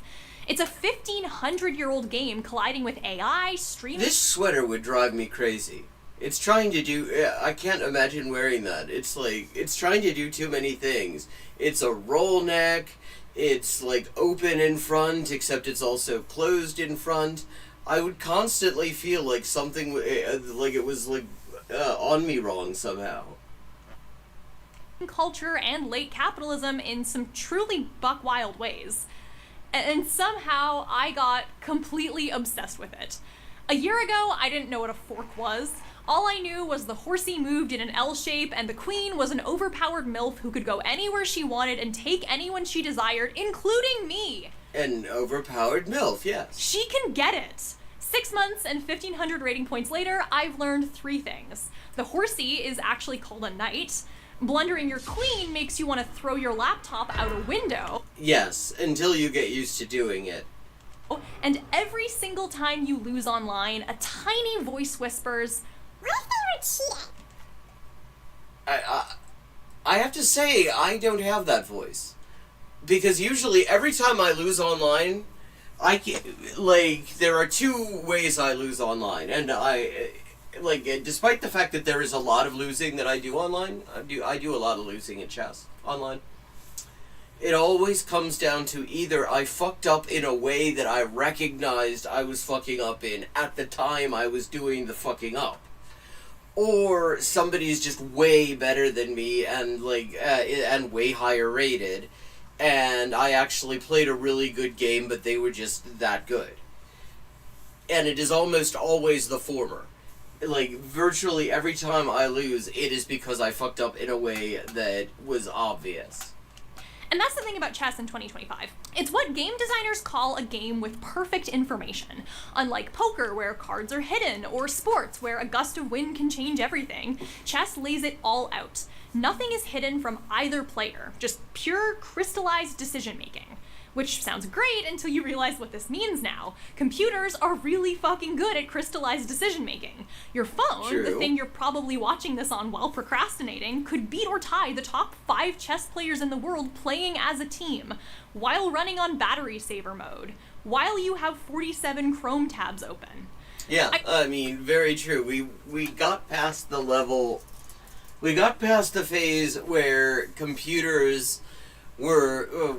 were better than chess world champions in like the mid-90s. I also want to be extremely clear about something. When I talk about chess computers being good at chess, I'm not talking about some massive high-tech machine. I'm not even talking about something you have to figure out how to download from GitHub. Stockfish, for example, is a completely free open source computer and is probably the most powerful in the world.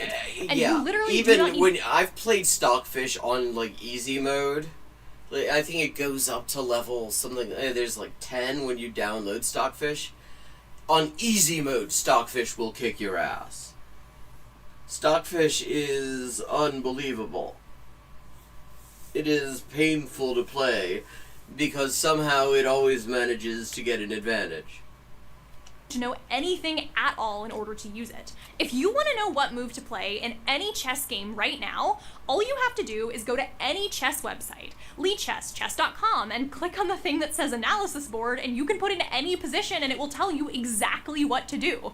Or you can download any of the literally hundreds of free apps where the selling point is take a picture of this chessboard and the computer will tell you what move to make. Jesus.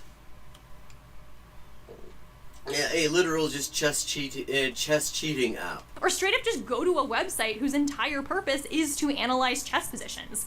If you Google, what chess move do I play, it will give you one as the first result. I cannot stress enough how easy it is. A child could do it. Children do it.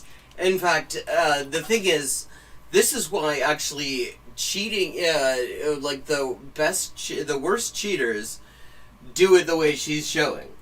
Like, the cleverer cheaters will not use the top engine move, for example. They will use, like, number 3 or 4. Because the thing is, even if you use, like, the 4th choice of the engine, you're still probably getting an advantage over a human player. The people who use the top engine move every time are the people who tend to get caught. Children must be doing it, because I keep getting beaten on Lichess by people who are very visibly 8, and I need to believe they're cheating, or I am literally never going to emotionally recover. Imagine you're a professional chess player in 2025. You've dedicated your entire life to mastering patterns, calculating variations, understanding positions, and now a free app does it better than you ever will. That's existential. Well, except anyone who's just, like, who is just sort of arriving at that level in chess has probably lived their entire life in a world where free software could beat them. Where free software could beat them and not even concede them any chance of winning. Like, I mean, again, it's been since the 1990s that Deep Blue beat Kasparov, I think it was, or was it Karpov? I get those two confused. So, like, if you're just coming into chess in the 21st century, you have never known a world where humans dominate the game. Terrifying enough. But then add this, you kind of have to play chess online. For content, for practice, for qualifications, for money. Except online, your opponent could be anyone. A child prodigy, a retired grandmaster, or just some guy with Stockfish open in another tab. Every game becomes an exercise in paranoia. Did they find that brilliant move because they're good, or because their phone told them? You literally cannot know. Yeah, except... See, I think this overstates the case to a certain extent on what most people will be encountering. Because I can tell you, most people are not losing because somebody found a brilliant move. Most people are losing because they found a shitty move. I am most people. In fact, actually, statistically, according to chess.com, at my rating of, like, low 1200s, I am better than most people. And I still lose because I found shitty moves. Like, it is actually pretty rare that you would find somebody... I don't think I've ever played somebody who I suspected was cheating. I don't think that has ever actually happened in my life. Because, again, you can usually tell. The people, the, like, amateur chess cheaters are pretty obvious. Because they will just constantly be winning. They just do nothing but winning, and they're mostly playing people, like, they have really high ratings as a result of that, because if all you do is win, your rating goes straight up. And then you end up, you're playing people who are just constantly much worse than you, and you are just constantly dominating, and That isn't a normal pattern for somebody that good. Somebody that good will normally be trying to play at the top level with people who are at least as good as they are. And that's where our story really begins. Because when you can't tell the difference between genius and deception, when the tools of cheating are identical to the tools of improvement, when accusation becomes more profitable than competition... Yeah, I mean, that is also true. I mean, like, any top player will be using engines in their prep. And prep, it's worth noting, I mean, a lot of it is just memorizing. You're memorizing lines, you're memorizing all these things. You know, these huge variations and stuff, and a lot of those variations will be engine variations. So if you're playing well, if you're doing the game the way the game is supposed to be played as a top level player, you will be playing ugly ass engine lines at least part of the time without any cheating being involved. Things get weird. But they've also been weird for a while. It's chess. There's been weirdness involved from its inception. I mean, if you just look at the best people at chess, there are some weird motherfuckers involved in it. Like Bobby Fischer, the best thing you can say about that motherfucker is he was weird. He was also like just a fucking Nazi. Which is kind of a weird thing for a guy whose mom's Jewish to have been, but that's Bobby Fischer.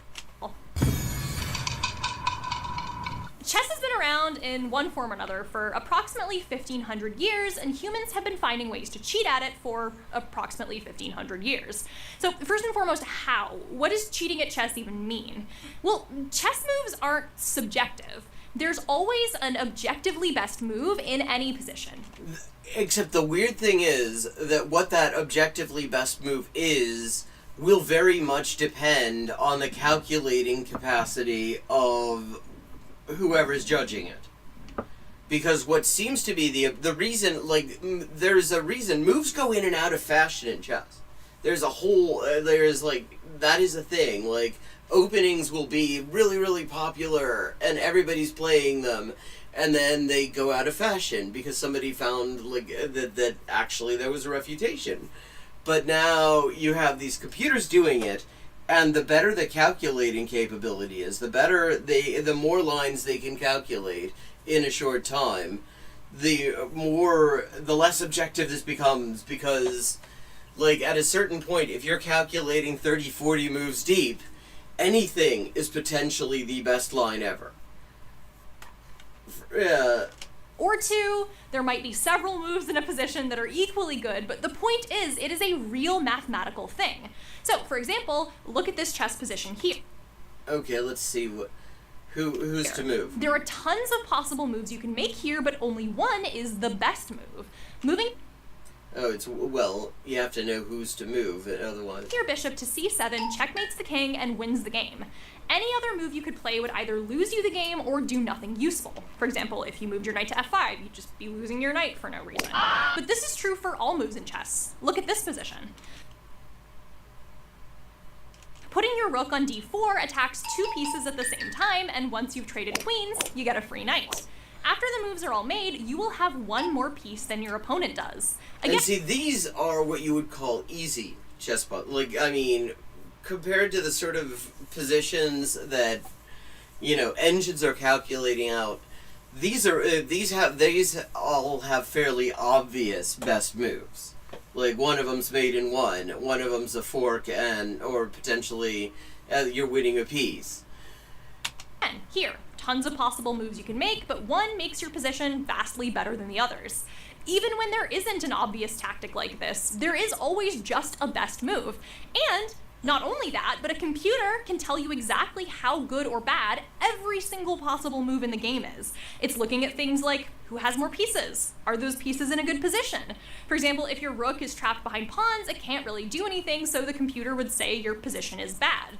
Does your opponent have a queen when you don't? The computer is probably going to say your opponent is winning and you hate women. Computers can recognize this and objectively say, I've looked 40 moves ahead and this is the best move you can play. And to a lesser extent... And the thing is, the engines will disagree on this. Like, Leela and Stockfish don't always agree. Alpha Zero and Stockfish don't necessarily agree. Humans can do it too. What this means is that unlike physical sports where cheating usually leaves evidence, track marks, blood tests, a literal deflated football, this kind of cheating can be virtually undetectable. The best move is the best move, whether it comes from your brain or from a chess computer running on a burner phone in the bathroom. And that best move can come from anywhere else too, whether that's another person telling you what to play, a computer calculating moves for you, secret signals from an accomplice, notes you've taken about how to play a certain opening, or anything outside of your own brain. Therefore, the problem becomes... Yeah, and the thing is, if you memorize... I mean, that's the wild thing. Because if you memorize all that stuff, then it's cool. Then you're playing the game as it's supposed to be played. But if you don't memorize that stuff and you look at it from someplace else, then you're cheating. It's as simple as, how do you get this information to the player during a game?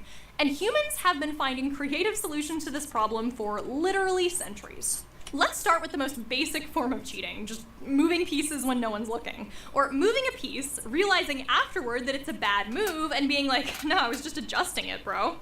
This was such a problem in medieval times that they had to make a whole rule, which is still in effect to this day. If you touch a piece, you have to move it, no takebacks. Yes. Even then, chess was often played for stakes, so if you were playing shit moves and taking them back, you were being unfair to your opponent. King Canute of Denmark allegedly felt so strongly about this that when a nobleman tried to pull this move in 1027, the king's response was swift and proportional. He fucking killed him. Different times. That's how seriously people took chess integrity in the Middle Ages. You could die for takebacks. Whereas Lichess gives you takebacks, which is great because, at least when I find people asking me for takebacks, I always feel a little bit bad about denying it to them, because usually when somebody's asking for a takeback, it is because they have absolutely, totally, and completely fucked up. People still try this, by the way. 1967, Yugoslav Grandmaster Milan Matulovic pulls this exact same thing. Moves his piece, doesn't just touch it, moves it, realizes he's fucked, then decides to just boldly, brazenly take the move back anyway. He said je double, which means I adjust. Matulovic went on to win the game. He did, however, get a nickname that haunted him forever. Zadubovic. Any form of fixing results could also be cheating, as it would in any sport. So fast forward to 1880 America, where... Is that fast forwarding? I think that's rewinding, because we were just in like the 1970s. We get maybe the dumbest cheating scandal in chess history. Preston Ware takes a bribe to throw a game, to deliberately draw the game and have it end in a tie. Pretty standard corruption, right? Except when they sit down to play, Ware's opponent starts actually trying to win. And Ware is furious. He complains to the newspapers that this is unfair. What? They had a deal. I guess they hadn't invented... So they had invented match fixing. They had not yet invented objecting to match fixing? That was something you could just do, like, shit, we were gonna throw the match together. He literally snitched on himself for match fixing in print because he was mad his opponent was being unsportsmanlike by playing chess. But the greatest pre-computer chess scandal has to be the Mechanical Turk. For 84 years, this chess-playing machine toured the world, defeating everyone from Napoleon to Benjamin Franklin. In 1770, this guy, Wolfgang von Kempelen, builds what he claims is a chess-playing robot, a mechanical man that could beat anyone at chess. It's the 18th century, before electricity, a chess AI. Okay, I've never heard of this. And like, don't get me wrong, people broadly knew there was no way it was a real intelligent chess-playing robot, but... So what was it exactly? Was there like a guy inside it? People were not able to figure out was how. The machine was this elaborate cabinet with a mannequin on top, and before each show, they'd open all the compartments to prove nobody was hiding inside. Okay. Someone was hiding inside. It was basically every AI-powered startup that turns out to be 3 underpaid dudes in the global south. The Mechanical Turk walked so Engineer.ai and Scale Factor could run. Essentially, they would hire a chess master who would scrunch themselves into an impossible position, moving between compartments as they were opened, controlling the Turk's arm with levers while tracking the game on a And without being able to actually see that, I mean, that would be really difficult. I mean, because you would not actually be able, so those are complex movements then, and you can't actually see what you're doing, and you've got to somehow like jerk this thing around with no screen to verify that you're doing it correctly. Magnetic board by candlelight. Imagine being folded like a pretzel for hours, playing chess in the dark, trying not to cough while Napoleon is literally 3 feet away, and winning. In fact, as long as we're talking about Napoleon and cheating, he cheated too, against the mechanical Turk. According to accounts from the time, Napoleon kept making illegal moves during the game, I guess just to see what would happen or if the robot would react. This, incidentally, is what ChatGPT does when you use it, when you play chess against it. It just plays wildly illegal moves. The first time, the hidden operator made the machine politely place the piece back where it belonged. Second time, same thing. But when he tried to pull this nonsense a third time, the poor chess master crammed inside just snapped. They made the Turk's mechanical arm sweep dramatically across the board and sent all the pieces flying. I love that somewhere in history there's a secret chess player who got to make a fake robot tell Napoleon to go fuck himself. Was it planned? Was it supposed to be a funny reaction? Was the operator just fed up? We'll never know, but honestly, respect. Okay. We do now know the names of some chess masters who got hired. I'm gonna skip ahead because this is a long video and I'm kind of interested in more recent developments here. He just said that, refused to Love to see you there. I'm bringing This Might Be a Tangent to Toronto on July 24th and 25th at the Garrison, and Vancouver on July 27th and 28th at Biltmore Cabaret. The first half will be me talking about a topic that's been absolutely consuming me lately, something involving literary economics, cultural gatekeeping, and a publishing industry secret that's hiding in plain sight. The second half is going to be completely interactive. No two shows will be the same. If you want to hang out and explore some fascinating cultural rabbit holes together, ask some questions, or just come and say hi, tickets are available now. Sort of Super evening, excited for it, and I actually. think it's going to be an absolute blast. Links are in the description. Now back to Hans Niemann and the most absurd cheating scandal in chess history.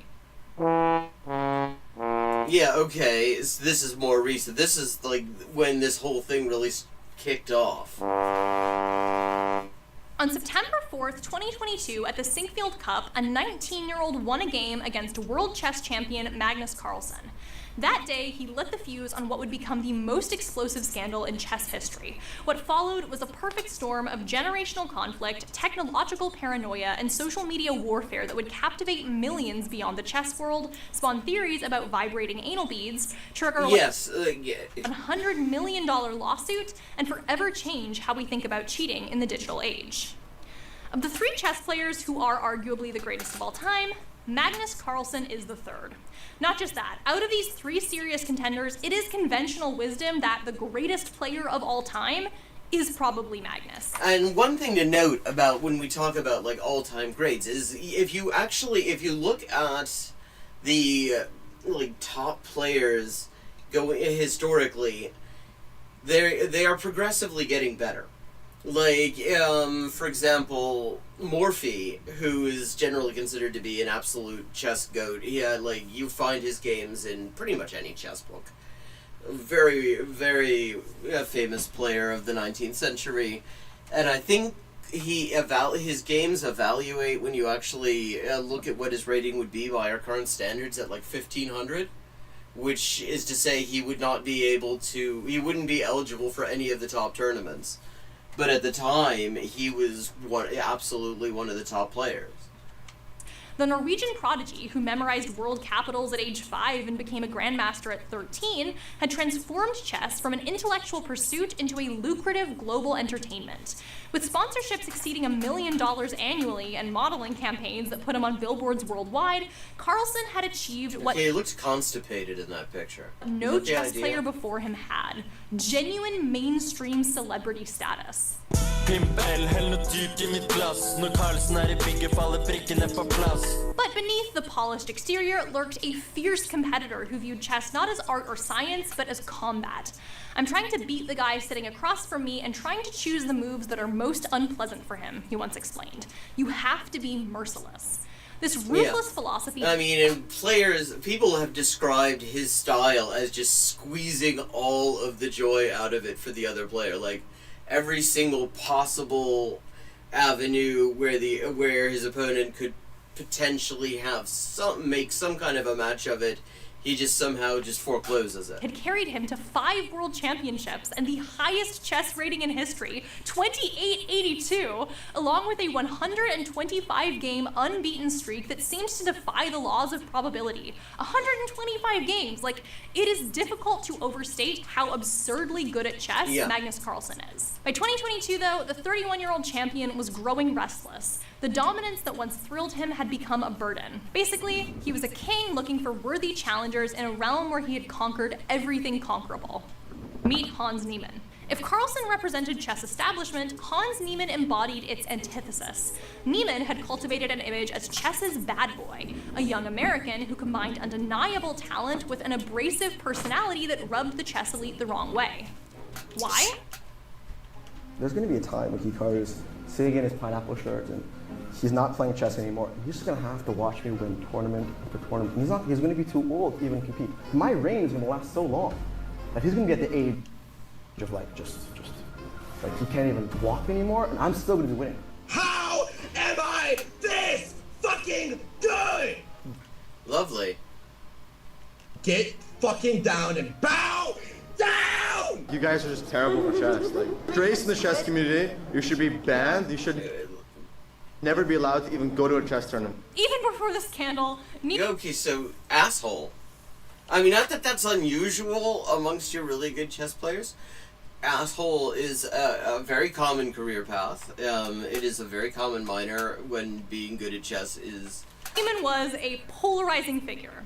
His rapid rise to grandmaster status raised eyebrows, as did his streaming persona. Provocative, defensive, and hungry for attention. At the FTX Crypto Cup, just weeks before the Sinkfield incident, he had delivered his now infamous line after defeating Carlsen. Chess speaks for itself, before walking away from a stunned interviewer. How would you summarize it? Chess speaks for itself. Is it something special doing this against Magnus, Hans? Like, he just said that, refused to be interviewed further, and walked away. The chess community already harbored suspicions about the teenager. Fellow grandmaster Jan Nepomniachtchi had specifically...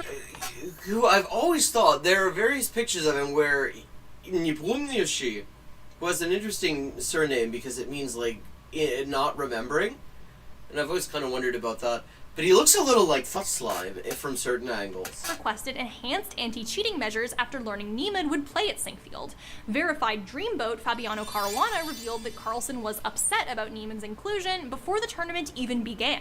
Hans would even later admit to cheating online at ages 12 and 16, though the true extent, as would later emerge, may have been far greater. Like, to the extent... Yeah, like he said that it was at random and unrated games, and then later on it turned out maybe there was some money involved in some of those games. That highly respected grandmaster Ben Feingold, who has coached Hans in the past, recently had this to say about him. I taught a chess camp in St. Louis where he was one of the participants. We had a meeting one day about whether we should kick him out of the camp or not. Matt Larson, my student... I mean, like over cheating or just because he was an asshole even then? Because I could see it going either way. Although... if you know anything about Feingold, you know he has not exactly an unabrasive personality. I was actually at a chess camp with Hans when Hans was a kid. Except when he does it, he's actually, for the most part, funny. Like, I subscribe to his channel. Probably like 11 or 12. And he said they would show puzzles on the board, and Hans would have his phone under the table solving them. So, and he said Hans did that like every puzzle. He would have to like be cheating, you know. So cheating's in his blood. He'll never change. Ever since he was 9, always the same. Though Hans wouldn't formally admit to any online cheating until after the controversy, card-carrying heartbreaker Fabiano Caruana, who's always reminded me of Screech from Saved by the Bell, actually. Sorry. would later claim Magnus was aware of Hans's history with cheating and suspected him of it well before the tournament. Do you think Magnus knew about his cheating accusations? And I know he knew. Yeah, we see, this is why he reminds me of Screech. If you ever watched Saved by the Bell from like the late 80s. I mean, it is a small world, and things do get said and passed around. So, September 4th, 2022, round 3 of the Singfield Cup. Carlsen, playing white with the first move advantage, faced Neiman's Nimzo Indian defense. For 57 moves, the teenager matched the world champion blow for blow, ultimately securing a victory that ended Carlsen's then 53-game unbeaten streak in classical chess.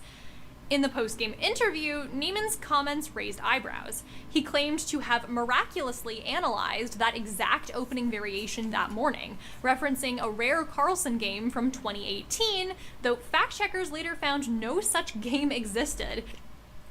You guessed this opening today? No, I don't guess it, but some miracle. I had checked this today, and it's such a ridiculous miracle that I don't. So wait a second. Okay, that's already sus. Like, in the sense that we've seen it, like, apparently he will just sort of walk away and go, like, chess speaks for itself, and, like, tell interviewers to fuck off.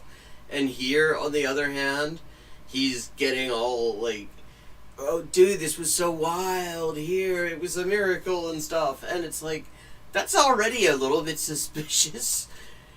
I don't even remember why I checked it, but I checked this today by miracle. Yeah. You had this exact position. Yeah, what? Even farther, but I have to ask you, come on, what prompted you out of all the variations to choose this one? I don't think that Magnus has ever played this before. No, he has. He played against Wesley So in the London Chess Classic 2018. All right. He literally said, yeah, Magnus played this against Wesley So in London 2018. No, he didn't, Hans. That's not a real game. Though I will say, he may have gotten the date wrong. He did play a game that fits that description in Kolkata 2019. Okay, so he didn't make it up. There was a game where, I mean, you can check whether a position was arrived at. Like, there are databases that have, like, every recorded chess game ever, and determine whether this is a position that anyone has ever played before. Well, anyone who's, like, known has ever played before.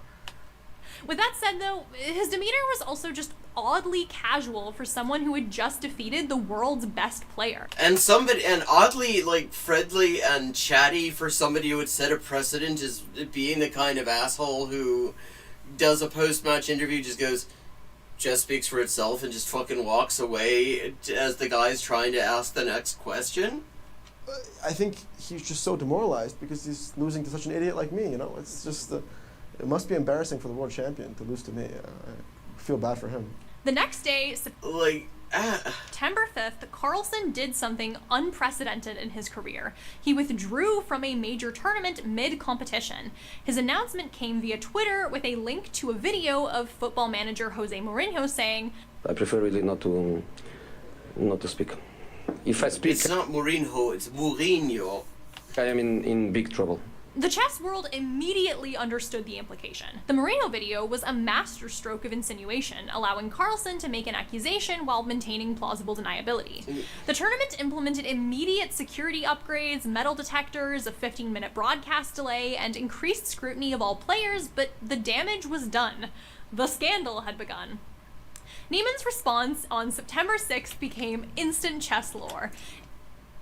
In an emotional, rambling interview with the St. Louis Chess Club, the 19-year-old delivered one of the most memorable... And it's worth noting, this is not, like, the only fucking scandal in the same period that the St. Louis Chess Club specifically has had. Because there was also some sort of serial sexual harassment thing going on that they covered up. I forget what the deal there was, but I mean, it was like a lot of fucked up things all at once involving this specific iconic chess club. History. If they want me to strip fully naked, I'll do it. I don't care because I know. I mean, a wild thing to say, considering that, again, as I just said, they also had like some sort of sexual harassment scandal. I'm clean. If there was any doubt about Carlsen's feelings, they evaporated on September 19th during the online Julius Baer Generation Cup. When paired against Neiman again, Carlsen... I don't know if you heard that. That was not an effect. That was actual thunder. Played one move and then immediately resigned the game. The game between Hans and Magnus has got stuck. Lost? Magnus lost? Oh, he boycotted? Magnus resigns? Did he resign? Magnus resigns! The chess world exploded. Grandmaster Maurice Ashley called it shocking and disturbing. And I call it time to wrap up. Thank you to everyone who joined in. I hope you enjoyed the stream. I will be back on Friday at 4:30 p.m. US Eastern Time, and I look forward to seeing you there. If you would like to support me and support the stream and like keep me going and stuff, let me just give you a link. All contributions are always much appreciated, though no one should feel in any way obliged to do so. But if you can't, we're all fucked at the moment, and if you can and you do, you are very much